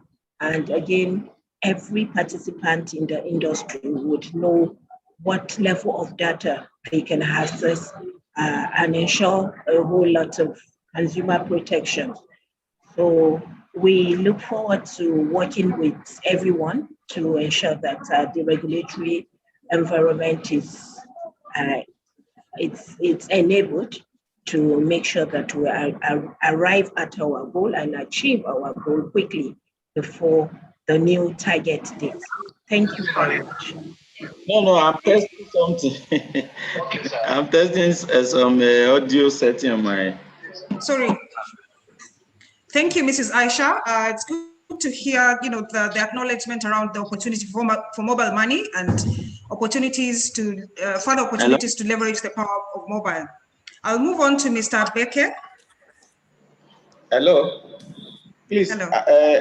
Check me now whether you can hear me from my desktop. Yes, I can hear you. Check me. I'm muted and test something. Can you hear me from the phone from my laptop now? Yes, we can hear. Becky, please. Okay, thank you, Jacqueline. Good afternoon, ladies and gentlemen. My name is Becker Luluwa-Nubi from NIBSS. I'm standing in for my Executive Director, Technology and Operations, Dr. Aminu Meida. He would have given whatever it takes to be here, but I mean, circumstances beyond his control necessitated that he be elsewhere, and I had to stand in for him. First of all, let me say a big thank you to EFINA. We always wait for these reports every 2 years, and it helps a lot to take a lot of decisions and even plan. Some of the things, like Jacqueline, you asked, some of the things that stood out for me, very interesting. I was shocked when Ashley presented, and I saw that financial exclusion in the Northwest actually increased by 5.4%, and in the Northeast, it dropped by 4.1% between 2018 and 2020. I would have expected the reverse to be the case, considering current realities. But that also tells us that there is still a lot of work for us to do in the North. Something else that jumped out at me immediately was the fact that 15 to 17 years, young adults, 15 to 17 years, about 30 million of them are all financially excluded, and 77% of that number are in the rural areas. So what are we all doing in Lagos and Abuja? We can't leave it alone to Ronke-Kuye and Sanep. They are doing a great job. I mean, we have surpassed the 500,000 agent network mark and everything. But the rest of us, what are we all doing in Lagos and Abuja? It also told me that we must continuously innovate around mobile, because these demographics are people that are born on the internet, and who will use the internet if we teach them, and who will use mobile phones. So all our innovation in driving DFS must be around mobile, and there are some things that we are doing around that in needs that I will speak to later. Madam Aisha spoke about some things about QR, open banking. We recently launched our NQR, and it's part of our vision to promote affordable digital financial services and also to drive down the cost of access to these services. So that will suffice for now. In the elaborate sessions, we'll speak more to that. Thank you very much, Jacqueline. Thank you, Becker. Next, I'll call upon Abubakar, Mr. Abubakar, sorry. Thank you very much. Thanks for having me, and thanks for a very interesting insight. I think it's become an annual ritual now to wait for the data from EFINA and to see what progress we've made. last year was mixed result. We know the consequences of COVID on many aspects of life. So it was interesting to see that we didn't drop the ball when it came to financial inclusion. I'll make one comment. If you look at the data, it tells us a couple of things. The first one is that there are certain kinds of people in certain demography, in certain geography that tended to be financially excluded. And that if we were to back out that data, for instance, we would see that the data is normalized. And so we need to ask ourselves the question, should we seek to improve this by continuing to push financial inclusion to these places? Or are there some fundamental things that we need to do that are far more important than financial inclusion, or at least will be a necessity or will be necessary to ensure financial inclusion? I think that the more I look at data from people who are trying to do work around gender equality, people who are trying to do work around getting basic infrastructure to the rural communities, people who are trying to include or improve educational access, what I tend to see is that we are not coordinating some of these efforts. And in fact, in some cases, we may be reaching the point where no matter how much effort we put into trying to improve financial inclusion, the benefit does not outweigh the cost of doing it. Either the benefit to those who are trying to include financially, or the benefit to the institutions that are trying to ensure financial inclusion. So we need to be careful that we don't continue to sort of knock on a door that is clearly shut and cannot be opened through financial inclusion alone. That would be one thing that I'll be interested in. At what point of economic exclusion does financial inclusion becomes a luxury that we cannot afford? And we need to get to that point, so we work on it. The second thing that comes to mind for me is to start to look at the data from the perspective of the ecosystems where the financial inclusion infrastructure exists, and yet people are excluded. So for instance, you go to certain communities where the infrastructure exists, the agency network exists, or the access to mobile phone exists, but somehow the actual level of inclusion is very low. And you're not going to solve that problem by throwing more infrastructure at them. You have to really go back and sort of try to understand why those communities and those ecosystems do not have a higher level of financial inclusion. I think that kind of insight is what we hope we can extract from the additional work that has been done, especially the work that is going on in Kaduna State that is more granular and sort of hopefully seek to speak to why, even in places where the people have ability to become included, they are somehow excluded. And of course, I can't walk away without speaking to the one comment that I've always repeated wherever I go. The objective of financial inclusion is to create prosperity. On its own, it does nothing for us. We focus on financial inclusion because we think that it's one of the elements for creating inclusiveness, especially economic inclusiveness. But we are getting to the point where we may be taking our eye off the ball because we are equating financial inclusion itself to mean that the actual objective of economic inclusiveness has been achieved.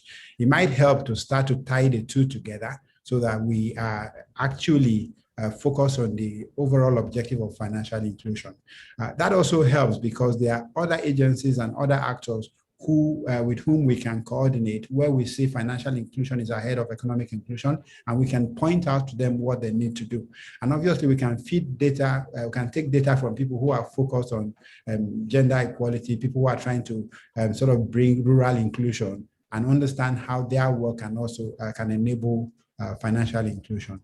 And to that extent, what we've done at Sterling Bank is to really think about how our role in the communities where we exist is to unlock the values that is hidden in those communities. And so beyond just getting people into the financial inclusion platform, we are beginning to think about the other things in the communities, such as access to power. So we're working very hard on renewable energy to give access to some communities and see how that can unlock value, such as access to micro lending for educational loans. And so we have gone out to give micro loans in those communities to people who cannot afford to pay school fees, but can pay back on a daily or weekly basis. So it is this understanding that think of financial inclusion as opening the door, but what we do once the door opens is actually far more important than just merely opening the door.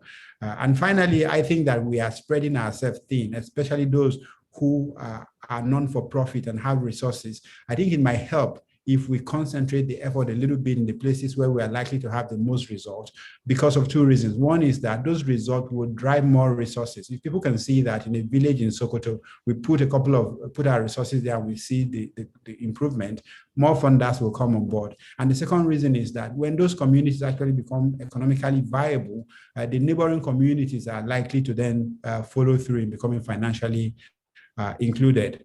I think I will leave it at this point, and end by thanking every single person who contributed to this report.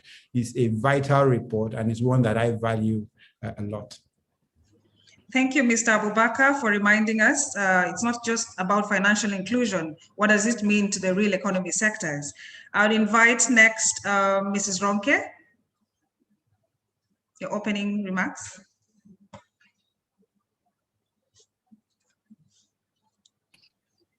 Good morning. Hello, Jacqueline. Hello, everyone.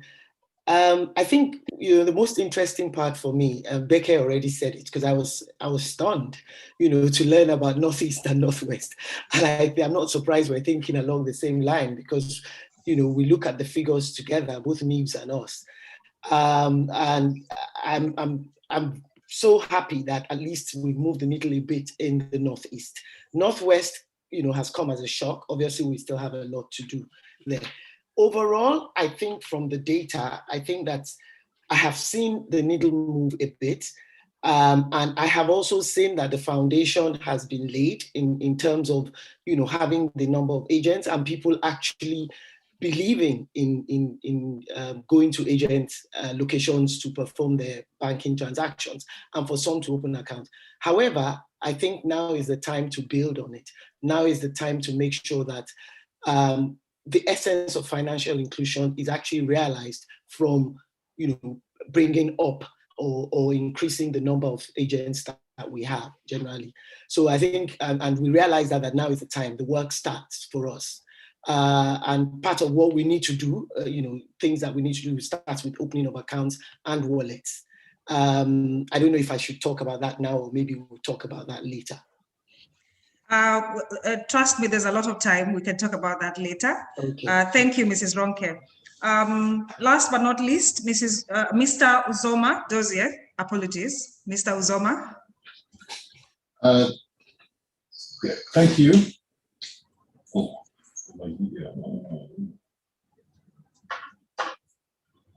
Thank you. Thanks for that report. Thanks for that rich report. I'm just going to make 6 quick points. The first one is, it's good to see that the numbers have improved despite the very difficult terrain that we've experienced in the last 12 months or more. Second one, from the report, it's clear that that small businesses and infrastructure like the SANEF are going to be very, very key in financial inclusion, because these are value chains that will help propagate inclusion along the line. Third one is education is very, very key. And if we want to move people from cash to cashless and using traditional methods to digital, education is going to, innovation in education is going to be key. And I believe that we need to, there's a role to play for government, especially in infrastructure, digital infrastructure, to create that digital liquidity. So infrastructure, how will we define what infrastructure is? Knowing that even devices are going to be as important as building roads, because these are access and gateways to inclusion and prosperity. And the fourth one, very interesting, resilience, the topic on resilience. And it means that we need to see some more innovation in the insurance industry, because these are tools in which we can keep people from the poverty line. Because there's no point in financial inclusion. I go back, I said, if you don't, what's financial inclusion if you don't have food to eat? And my last point is going to be on identity. Biometric identity is going to be very crucial for financial inclusion. And biometric identity should be the new documentation that allows people to access resources, access accounts, access social welfare. So legislation is going to be very key to change some of those legislation that we've had in the past that does not allow us to leverage on the digital technologies that are currently available in Nigeria. And I'll leave it at that as my findings from the presentation that was made. Thank you very much, Mr. Uzoma. My first question goes to Dr. Paul and Mrs. Aisha, representing the regulators in the room today. For the fresh insights, financial inclusion has grown by about 1% in the last 2 years. Perhaps it could have been better if were it not for COVID, but well, we are at 64%. That's the reality as of now. We still have some catch-up margin to do in terms of addressing the 2020 target of 80%. Are industry stakeholders doing enough to address the financial inclusion challenges in Nigeria? How can regulators and financial service providers better align in terms of accelerating financial inclusion? I'll start off with Dr. Paul, and then we can welcome Mrs. Aisha to respond. Two questions. You said, are industry stakeholders doing enough to advance financial Absolutely. inclusion? And then what can we do from a policy perspective to accelerate it? First of all, the rate 64.1%, obviously, let me start from there, is quite commendable given the extenuating circumstances that COVID thrust us into last year throughout the last months, previous months. So it's been for me personally, I was expecting a negative growth in terms of financial inclusion. But given that we just have 0.9% growth, we moved from 63.2% to 64.1%, which is what your figures, your data is showing at the moment. So it's still something, every little counts, but it isn't really the leapfrogging or the movement or the leverage that we were expecting in terms of really growing the numbers. Basically, as we were talking about 80% as of December 2020, it means that we fell short of the target of 80% by December 2020. And then we need to be looking at really closing that gap, because if we don't do so much at the moment to scale it in a way that is really massive, then we could begin to see people, because we could have negative inclusion, people could fall through the cracks. We could recede from where we are now and move backwards. Now, are industry stakeholders really doing enough? I would say that they are doing what they can at the moment, but whether it is really enough is the question there. When we say industry stakeholders, we need to talk about financial services providers, the people who provide the products and services that individuals who are excluded need to come into, need to buy into, need to uptake. And these products and services, if they are not tailored to the needs of these individuals, they cannot, come on board. Okay, and we're talking about women and youth, and Weke talked about the youths who are basically the digital generation, and they need to, if you don't have a compelling product and service that will target them, then they definitely will not come on board. They will not uptake these products because they are not suited for them. They are not targeted. So therefore, that's where innovation comes in. That's where creativity comes in. If we continually use the same products that we've used for so many years and that we are targeting at people who are already mainstream, who are already banked, products and services that are targeted at high value, high volume individuals, we will continue to exclude the bottom of the ladder. People who are micro in terms of volume, we continue to exclude them. Let's face it. The core competencies of today could become the core rigidities of tomorrow. What is you value today may become a liability for you tomorrow. And so our financial services providers need to look around and innovate and begin to act needs to reach the unreachable. And begin to think about micro, serving the micro segment of our population, of our demographics, and I'm not saying they should forget the big volume, and value individuals, but they should look at the number of populations that we have. 100 million people paying you, 50 million people depositing to you 100 naira will be your risk spread. You spread your risk, you know, and you also, maybe if you use more cost-effective methods, you drive down your cost of reaching them, especially if you go digital. But I know the basic constraint of financial services providers is that these people are hard to reach, and they are also very costly to serve. And it's the same amount of cost that you spend on big individuals, big value individuals, that you will also spend on servicing one individual who is not big value, not big volume. I understand, I get that narrative, but then we need to look at cost-efficient methods of reaching them. From the policy perspective, what can we do? We've been doing quite a lot to unfreeze the space for you know, financial inclusion, like KYC conditionalities, and you've seen what's happening with NIN at the moment. I mean, the Ministry of Communication and Digital Economy basically have driven that particular landscape, and there's a whole lot of uptake, 15 million as we speak in the previous months. And that will go along, if we continue along that path, you know, that will go a long way in helping individuals who do not have the KYC standards or meet the KYC conditionalities to come and obtain financial services and products. And then there are more we can do, especially around women. We have the Access to Finance Framework, which we have just launched in September 29th last year, and that could help reach that segment as well. There's something we're doing on also youth.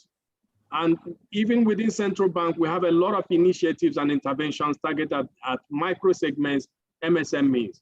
But we aim to create more awareness for people to come on board and assess all of these interventions, and that could help really financially include them.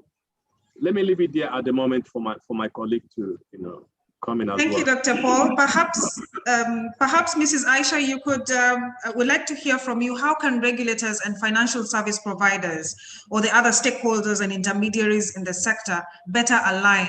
Because we've had instances of, you know, gaps in the clarity in regulations and so on and so forth.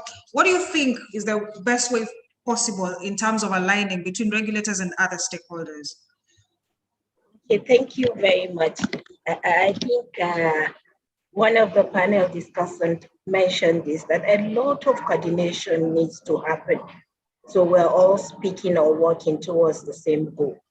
We have several activities out there, but I think we need to put them together, put a timeline to what we want to achieve by every activity. So we're not rolling out activities and not seeing the achievement. But so far, like Mr. Paul said, we'll commend everyone who has made it happen. Yes, there was marginal growth, but in the face of the security challenges and the COVID-19 pandemic, we know it wasn't easy for everyone world over. So that achievement for us is commendable, and I think we will do more as the economy, as a whole lot has been done to remove the lockdown restriction. At the regulator level, the provision of support to SANEF, I'm sure the SANEF MD CEO spoke to that. We can see a whole lot of agency distribution and adoption of agents' financial touch points.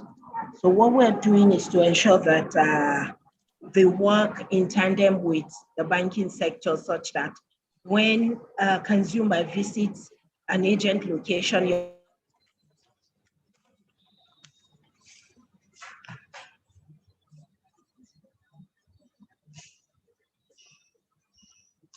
Hello, Mrs. Aisha. I think we lost her.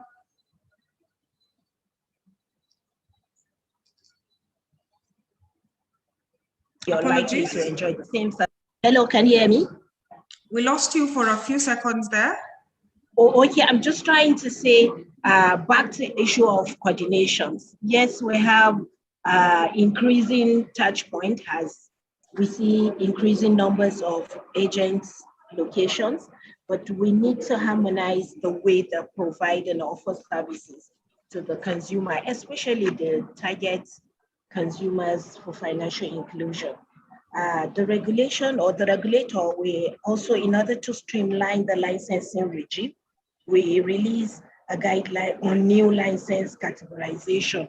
And we have seen a large uptake by the number of the license requests that we have received at the CBN. So I think the market is also there for everyone to take. And it's exciting to know that everyone believes that there is so much and the market is also yet to be covered. The promotion of the use of USSD is also very important for us. Yes, there were some major challenges as it relates to commercial disagreements between the banks and the telcos, but with the intervention of the regulator, we saw quick resolution and the service was never taken out at any point. We know that it's also a major channel for financial inclusion. The issue of pricing has also been a topical one for regulator. Yes, we need to balance because Mr. Suleiman mentioned that entities are in for profit, but again, we need to balance the line between cost to serve and also the profit making motion of private sectors. We agree business for continuity, you need to make money, but again, we encourage that the issue of interoperability and also shared infrastructure in order to reduce cost to serve. And I'm sure the NIPS representative will speak to the major initiative that he properly or formally introduced to the market. We see a whole lot of radical change in terms of reducing price and ensuring that we bring in more people into the financial system space. Then the provision of, like I said, innovative products. It's also very important to know that we cannot continue to offer the same set of products because we say, okay, this is the normal banking product that's available. But we need to consider what is very important for the target market, especially the market that the consumer that we need to bring in on board in order to include them financially. So the regulatory sandbox, we provide avenue for young innovators or even existing entities to test their products. Or you can hear me? Yes, I can hear you. Apologies, Mrs. Aisha. We have run out of time. Oh, I'd okay, like to give an opportunity yes, okay, to the rest of the panelists. Sorry. Oh, so sorry about that. And so basically just to harmonize what we have and consolidate on the existing activities. Thank you. Thank you. Thank you very much. And thank you for understanding. My next question is to Beke and Uzoma Dozie. From the Fintech 2020, EFINA, the EFINA 2020 Fintech Landscape Assessment, a lot is happening in the fintech sector in terms of funding to the tune of over $600 million, as well as, that is in the last 3 years, as well as just a thriving ecosystem with many actors. Despite these increasing activities, there's been very little in terms of pushing financial inclusion, because from what we see, there's a concentration of actors in Lagos, for example, a focus on banked customers, as well as just providing payment and lending solutions to the already banked. In your opinion, what is the role of fintech for financial inclusion? That is one. And secondly, what needs to be done to catalyze the growth of fintech for inclusion, especially in terms of improving the DFS infrastructure? Okay, can I go first? Yes, you can go. You can go first, then we can have Mr. Uzoma. Thank you. Okay, I'll go first then. Thank you for that. Without mincing words, fintech are very intrinsic to the growth of DFS in Nigeria, and we cannot continue to ignore them. We must continue to support fintech, and you can see that the regulators are doing that in everything that all the policies that are being rolled out and things like that. Now in NIMS, I said that earlier in my introductory statement, we have also done some things. One, to ensure to grow financial inclusion, to promote micropayments, and to drive down the cost of access to financial services. Now, in line with the QR framework that was recently released by the CBN, we have released a product into the market, which we call NQR. Now, what that does is, number one is innovation around mobile. Look at what Ashley told us. 30 million Nigerians are financially excluded. They are between the ages of 15 and 17 years, and 43% of them have mobile phones. I'm not even adding the number that are already, they already have mobile phone and have some access to financial inclusion, So that tells you a lot, that is the direction to go. This is the future, So what NQR does is that it reduces the cost of access to financial services, both for the FSP and also for the last mile customer. So for the financial service provider, it eliminates the need for you to invest in hardware infrastructure, expensive hardware infrastructure, and all of that. And for me, the payer, it makes it very easy for me to pay for my mobile phone, where, by the way, my lifestyle probably revolves around. There's this popular saying that we say, a lady who can forget her phone, forget her bag at home, but will hardly forget her phone. So, and fintechs are doing a lot. Sparkle, for instance, is doing a lot. And we must continue to encourage that.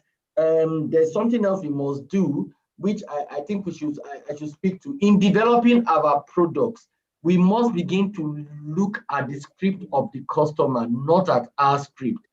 What I have seen happen over the years is that we finish developing the product without validating with the customer, and then we are surprised that the products are not doing as well as we expected.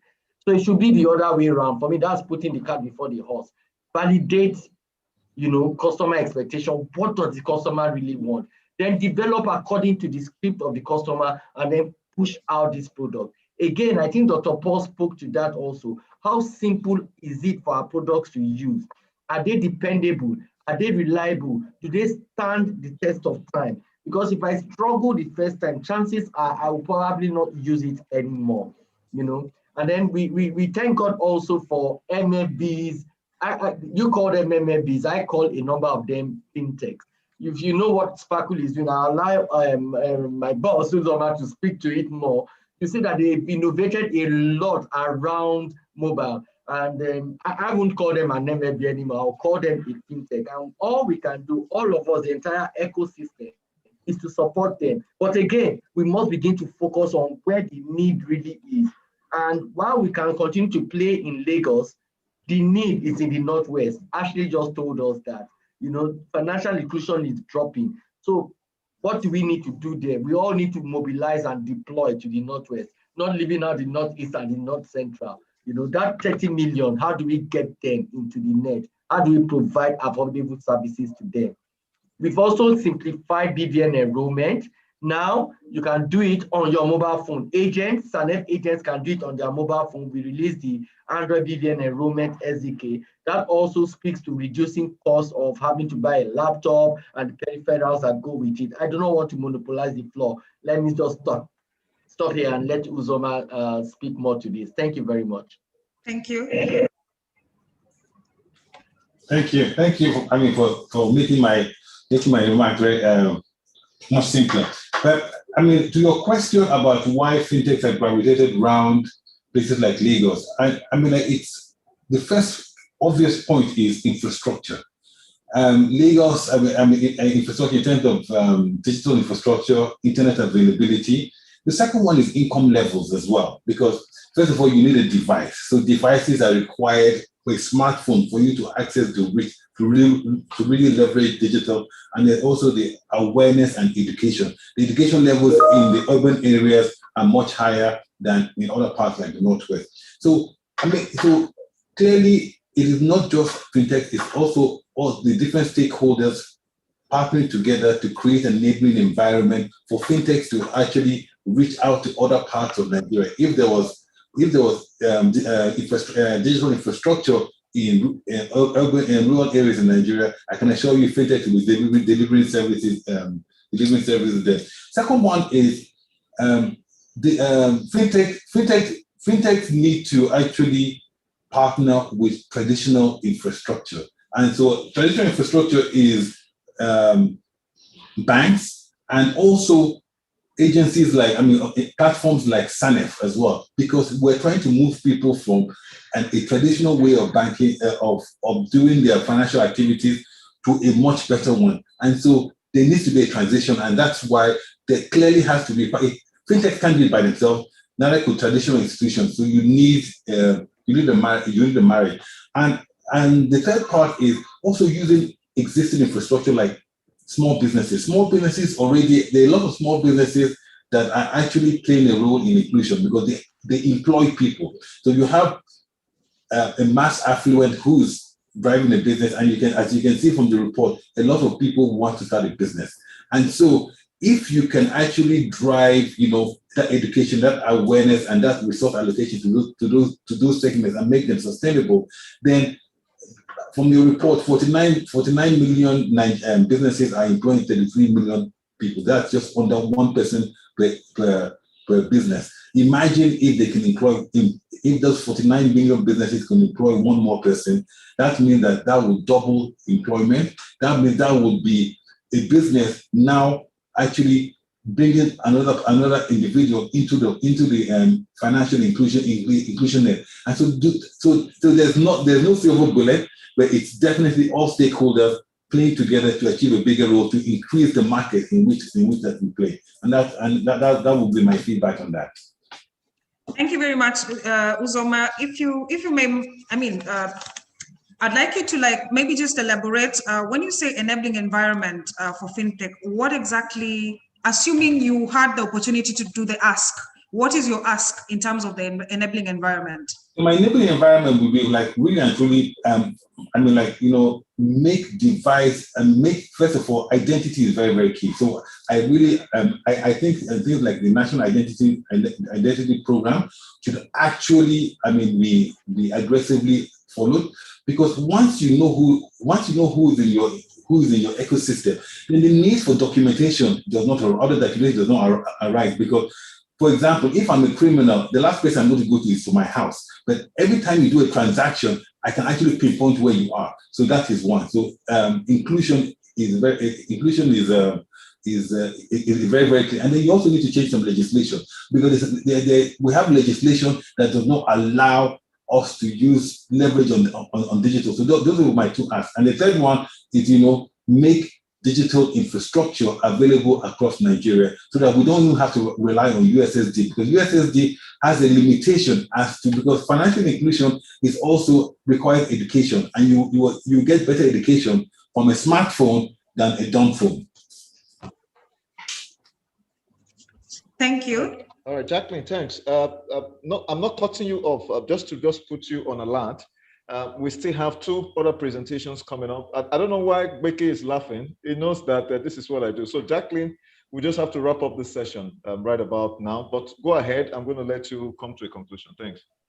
Thank you. I was going to make noise if you are not going to allow me to move forward, Stephen. But anyway, thanks. Mrs. Ronke, we've seen significant growth in agent networks thanks to stakeholders, including SANEF, that has been at the core of this growth. How can we build on the recent significant growth in agent networks to drive the penetration of financial services in rural areas? What are our plans, between SANEF and PSBs, or between, SANEF and the fintech in the future, especially now that we have attained the numbers? Okay, thank you, Jacqueline. I'm just going to say this sort of very quickly for time.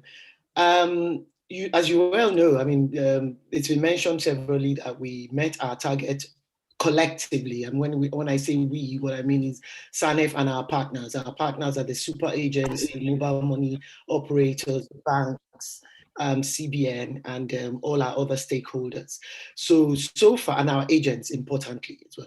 So far, we have we did close at 561,000 last year, at the end of 2020, instead of the 500,000. And today, we're at about 730,000 agents. So, like I said, having done that, we have a lot of work to do. And I'll just tell you some of the things that we need to do and that we're also working on collectively with our partners. Number one is to open accounts and the wallets. It's the starting point. You really can't expect financial inclusion if you don't even have if they don't know you financially. You cannot be financially included. So it's very key to either have a bank account or a wallet. With this, you'd be able to get either social payments, credits, loans, insurance premiums, insurance, pensions, and things like that. That's the starting point. And we're really working hard towards that with our partners, with the super agents and the agents. What we've done so far is that accounts can be opened at at all the agent locations. So accounts for any bank can be opened at all the agent locations everywhere in Nigeria. Also, increasing the number of products available is very key as well. Today, we have cash in, cash out transfers. We feel that it's important for us to have collections for non-bankers, for non-banking institutions. There should be ability to collect premiums for insurance. There should be ability for social disbursements at the agent locations. We should also have repayment of loans happening there. Bank card collections should happen, dispute resolutions, and there's so many other things that we can build upon and to happen, products available at the agent locations. It's also very key to have efficient technology. All these things will have to ride on technology. So it is very key for us to have that. Financial literacy is also very, very key. Right now, we're working with GIZ and CBN for our e-learning platform, which we're about to launch. That again, that's for the agents, that's for the agents to use as well. Collaboration is very key, as has been said already earlier on. It's very, very key that we continue to collaborate. It's very key that the banks know that these agents are their agents. Therefore, products that are in their banking halls can be extended to that place. It's very key that they they make it known out there that you can go to any of the SAMEF locations to open your accounts. We have 730,000 agents round about every corners in Nigeria, all the 6 geopolitical zones. So it's very key for them to know that products are available there. It's very key for them to know that accounts can be opened there. And also to work with super agents. Banks and super agents need to work together to be able to achieve what we need to do, the financial inclusion. Like I said, collaboration is key. CBN will continue to make the environment, make it environmentally friendly. Also, NIBs, the super agents, MMOs, like I said, and all our international partners like EFINA, GIZ, we all need to do it together. And most importantly, is the sustainability of the agent banking business. If the agents fall by the wayside, then we don't have the extension of the banks or bank branches that we have out there. So, in a nutshell, that's really what we're working on now and how we need to build on the next phase to actually get the financial inclusion targets that we need. Thank you. Thank you, Mrs. Ronke. Finally, Mr. Abubakar, I know you had mentioned that what Sterling Bank was doing to identify the use cases within the local communities. What do you think we should do in terms of improving inclusion in the northern Nigeria?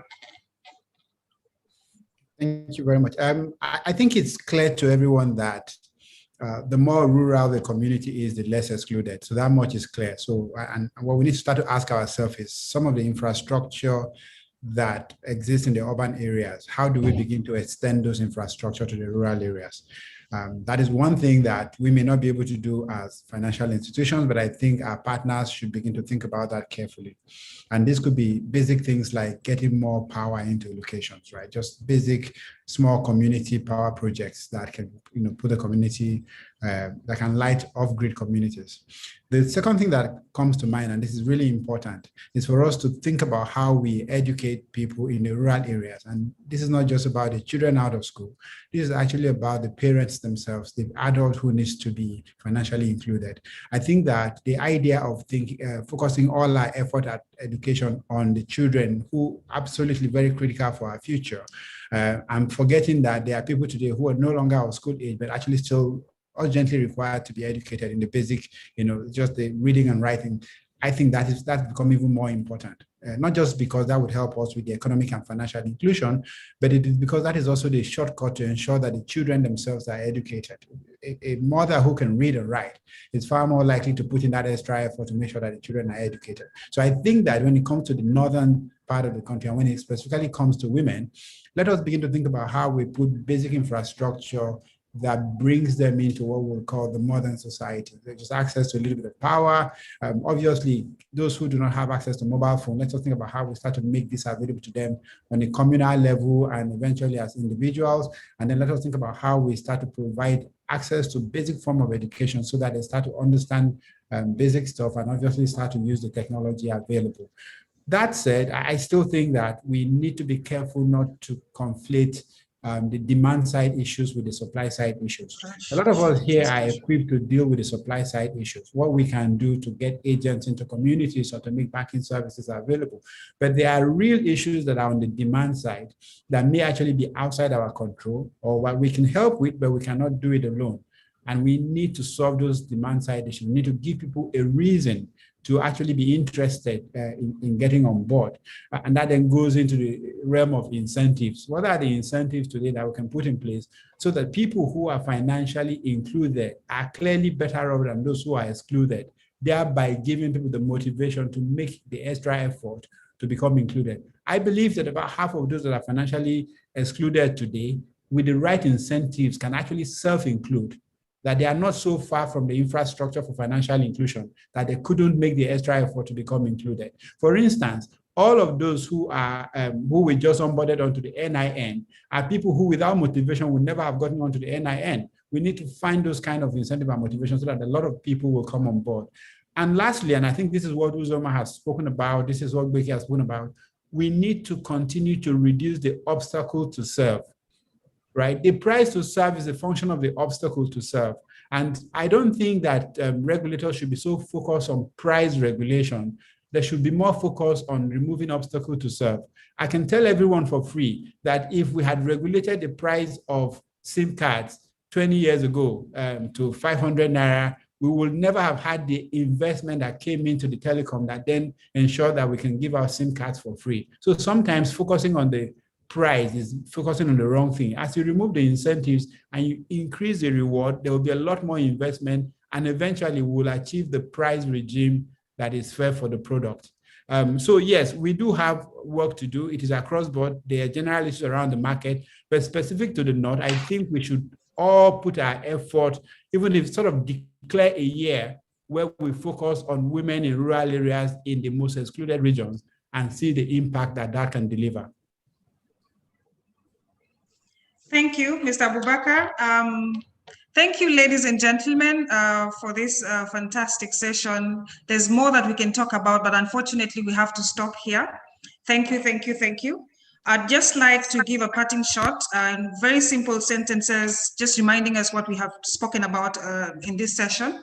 That we need to gain agility to evolve with times, to innovate for financial inclusion, coordination in terms of actions, defining the specific actions that we need to do, as well as timelines, validating the needs and customer expectations, ensuring that we have an enabling environment for fintech, efficiency in technology. We have about 730,000 agents.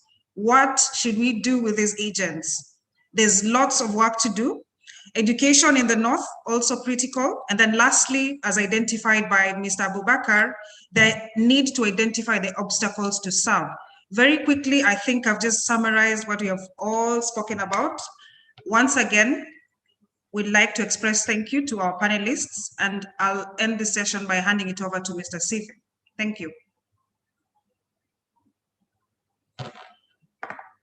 Thank you very much, Jack. I mean, I know this was a very tough one. It's been tough for a lot of us. That's some of the challenges that you have with this kinds of presentation, which is virtual.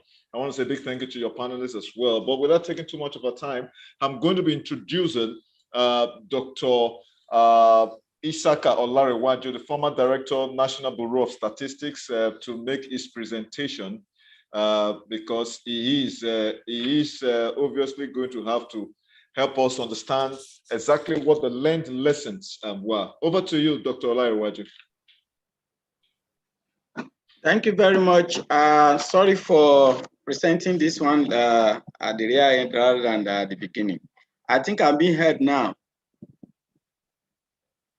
Yes, you can hear me. I can hear you clearly, sir. Thank God. Okay, very good. Please, yes, like I'll be helping you with the slides. You just go ahead.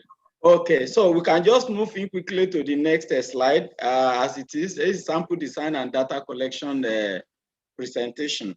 And as it is seen, the sample design was actually done by the National Bureau of Statistics, and it was designed to have equal representation from each of the 36 states and the Federal Capital Territory. In each state, it was a sample of 750 households, which was designed to and allow for statistical robust headline indicator of financial access, and the estimate is expected to be provided at national, regional, I mean, where the 6 geopolitical zones of the country, each of them has their own estimate, and there are estimates at each state and that of Federal Capital Territory. The next slide talks about the coverage itself, which we have already said that since we want to have estimates at the national level, therefore all the nook and cranny of Nigeria has to be covered. That is, the enumeration area, which we call primary sampling unit, was selected randomly from each of the states, and it is representing the spread of the country. And in all, the survey achieved 99% coverage at the household level. And this was what we are happy at, because it was again slightly higher than that of 2018, the immediate previous one. But there was a slight experiment on Kaduna State, where we have to jack up the sample size to test some indicators, particularly among the teenagers. There are some indicators that has to be tested. Though this is not part of this report, but it was an experiment which may be used in future. The also listening data was conducted in November, and between November and February 2021 by research firm Ipsos, which I spoken earlier, and the supervision was only done by the National Bureau of Statistics. As usual, the questionnaire, the instrument for data collection, was actually prepared in English language, but has to be translated to the 3 major languages in Nigeria and the Pidgin English to allow for a good response from those who might not be able to understand English, and rather than allowing the enumerators to do the translation themselves, the questionnaire was translated to those various languages. The result was the result of the survey for each state were weighted into the adult population of Nigeria, because the target population actually was adult population that age 18 years and above. And the results were benchmarked to the national population estimate for verification. What we mean by this, that the result of this survey does not contradict the distribution and structure of the population of the country. But we have some challenges during the data collection. We are all aware of the issue of banditry, kidnapping, and insurgencies, particularly in the northeastern zone of the country. That actually delayed, that actually did not allow us to cover some part of the enumeration area originally sampled. We have to drop them and substitute it. Another kind of challenge we have, next slide, is the COVID-19 lockdown. At a particular time in the country, there was total lockdown. Interstate travel were banned, and then people could not, move as expected. Therefore, we have to stop the data collection temporarily, and the data collection had to commence after the restriction order has been lifted. The last but not the least among the challenge was the issue of NSAS protest. Which which also affected movement, and some respondents were even afraid to be visited by any a visitor or anybody. So for that reason, the effect also affects the timeline of the data collection. The data collection may have been concluded earlier than when it was concluded. Those are the challenges we have and the experience we have done in the data collection. But in all, it was a nice experience. I want to thank you for listening. All right, thank you so very much, sir. I mean, this is quite an impressive one. I can imagine some of those challenges that you actually faced in trying to ensure that a lot of those data, the raw data themselves are actually, gathered and then analyzed.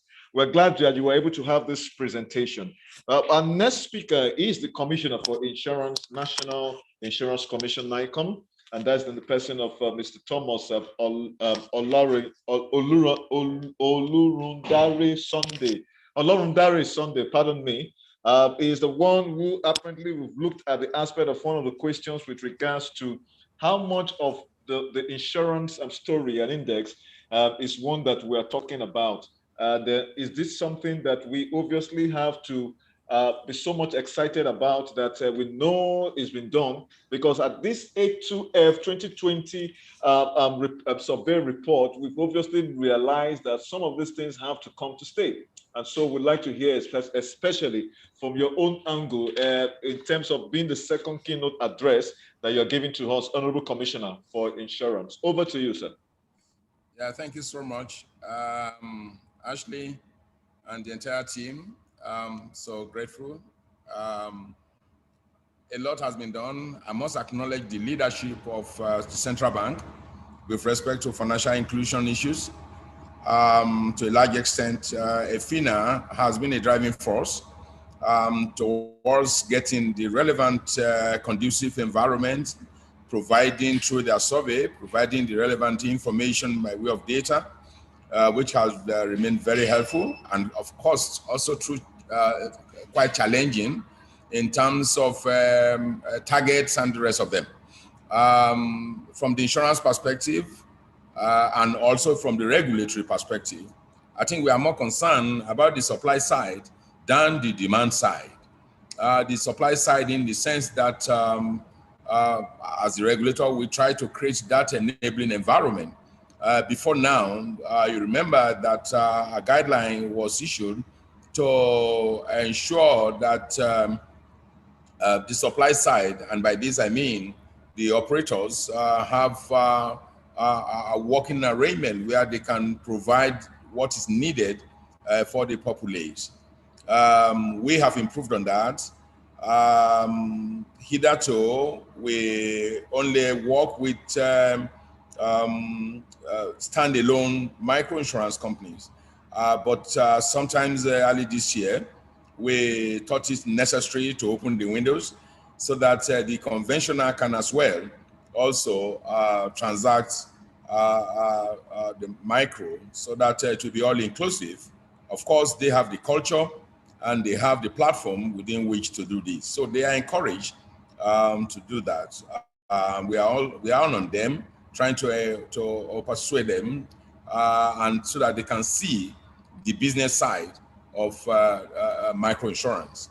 Of course, we are also concerned about the product offerings, which should meet the demand of the populace.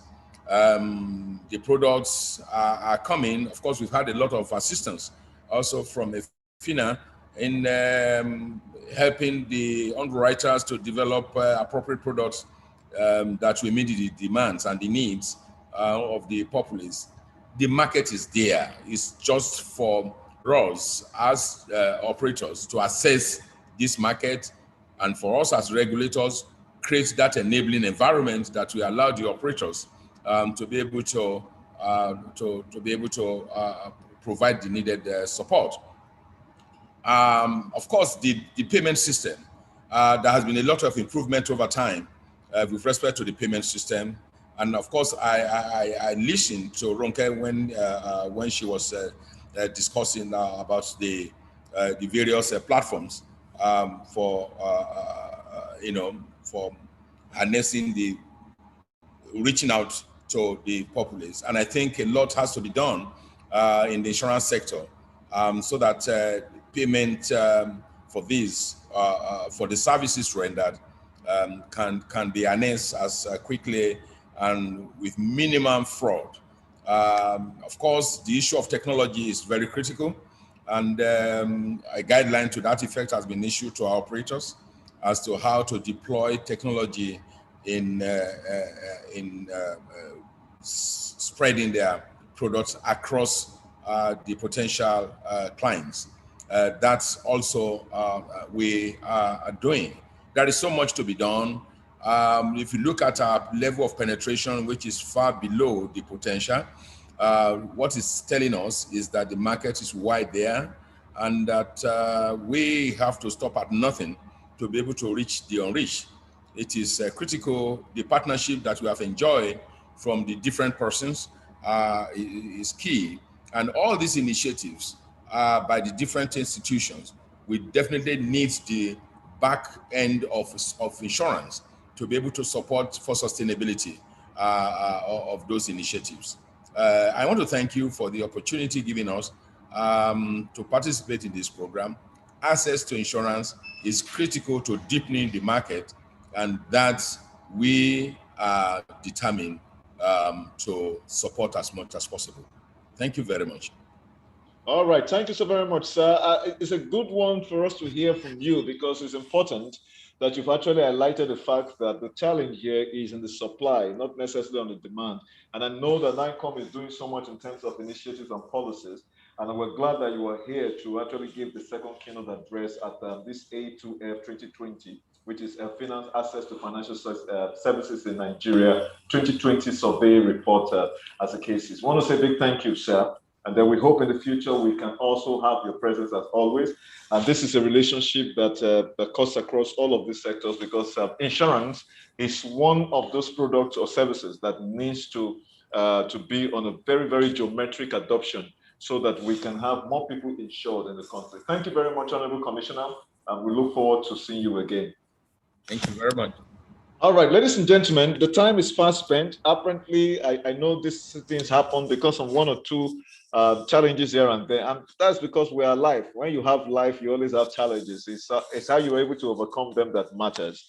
But nevertheless, we are going to be going to our next speaker, who is going to be the closing remark, and that's going to be taken by Gail Waranda. She's the Economic Development Team Leader here in Nigeria for the UK Foreign, Commonwealth and Development Office. Over to you, Gail. Good afternoon, everybody, and great that so many of you have stayed with us for this interesting analysis. FCDO, in its former guise as DFID, Department for International Development, has prioritized financial inclusion for a long time.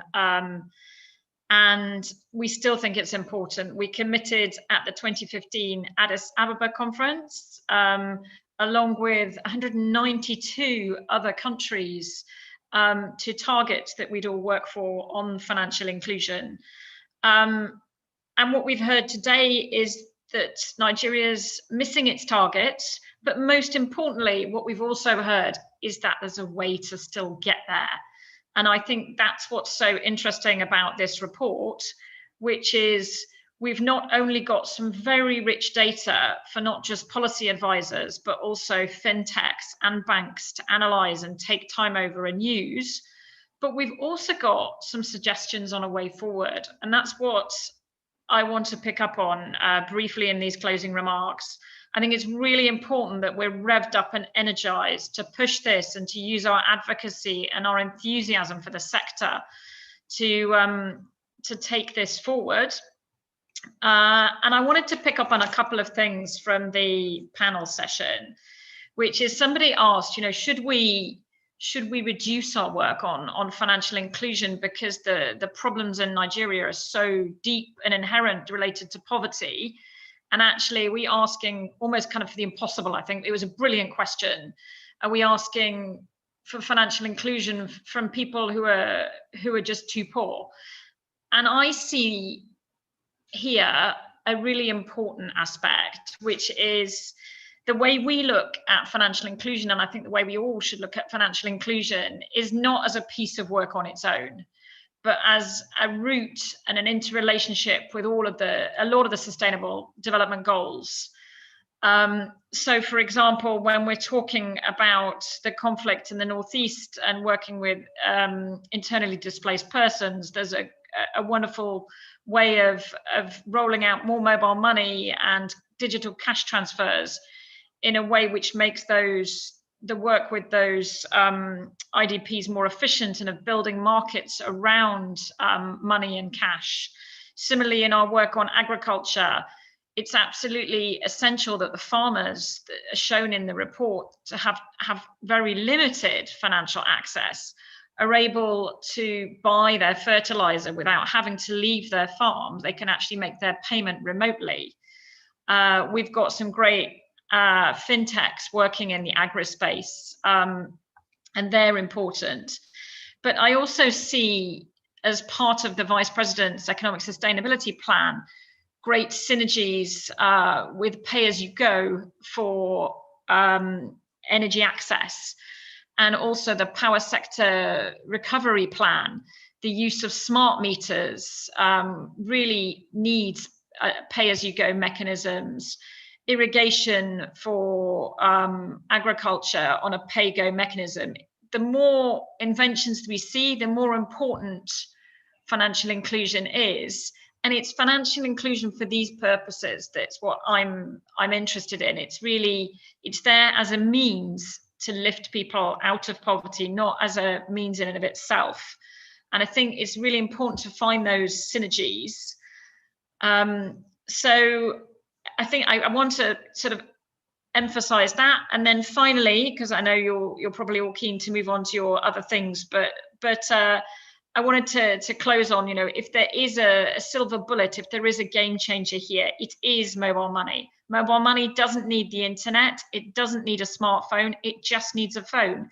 And great that we've heard that lots of people have those mobile phones. Even the young people have the mobile phones. And we need to look at the neighbors, which Ashley ably presented in her slides. So what we've seen is within just a couple of years, Ghana has got its financial inclusion rates up to 80% through mobile money. It is an amazing piece of technology. It reduces the cost of so many things. We were talking to some energy providers yesterday who said that they reckon that the cost of mini grids here is probably 20% more because of the absence of mobile money at scale. So there's a lot here that we can all do. We can help those mobile money providers scale up who are already here, and then we can push for additional licenses. We can also push for KYC. I was really struck by that rump of people, that difficult group of people for the banks to reach because they don't have the KYC documents. So there's lots for us to do. We're going to be very busy. And I know that you're all hanging on to this call because you're passionate about the area. And I think everybody has a role to play here. Banks, sterling work by sterling, if I can say so, up in the Northeast and the North, really reaching the people that the other banks don't reach, if I can say so. But there's a role for banks, there's a role for fintechs, there's a role for mobile money, there's a role for policymakers. And there's a role for state governments here too. I think more payments through governments, through the financial systems, more encouragement of people to sign up. And there's a role for the federation. So we're all going to be very busy, but we're first going to be very busy reading this brilliant report. So thank you very much, and let's stay in touch, and best of luck with it all. Over. Thank you very much, Gail. On that note, that this is going to be a wrap up, because I'd already made a promise that we're going to wrap up within the time allotted. But you and I know how this happens. This very particular presentation is very important. We're glad we still had a presentation from National Bureau of Statistics, as well as the Commissioner for Insurance. We couldn't leave without having them. So I would like to please ask for your pardon. But nevertheless, in my own opinion, this has been a wonderful, wonderful engagement. The 2021 edition of the EFINA Access to Financial Services in Nigeria 2020 survey has been a wonderful one. And I know that all of this report will be made available to every single one of us. And the job is going to definitely be ongoing. I want to say a big thank you to the chairman, of course, to the deputy governor as well as Dr. Olarewaju, and of course the EFINA team, as well as the commissioner and all of our panelists. You made this quite a very robust and very engaging section. And certainly to you, Jacqueline, for making this a wonderful moment for me. And above all, to every single one of you out there who joined us and you're still with us even till this time. I want to say a big thank you. My name remains Stephen Ipalabo Lawson. It's been a wonderful opportunity. Until I see your way again, by the grace of God, we should be looking forward to 2022. Bye-bye for now. Bye-bye. Bye-bye, Stephen. Bye-bye. Thank you very much. Bye-bye, colleagues. Thanks. Bye-bye, buddy. Bye-bye. Thank you.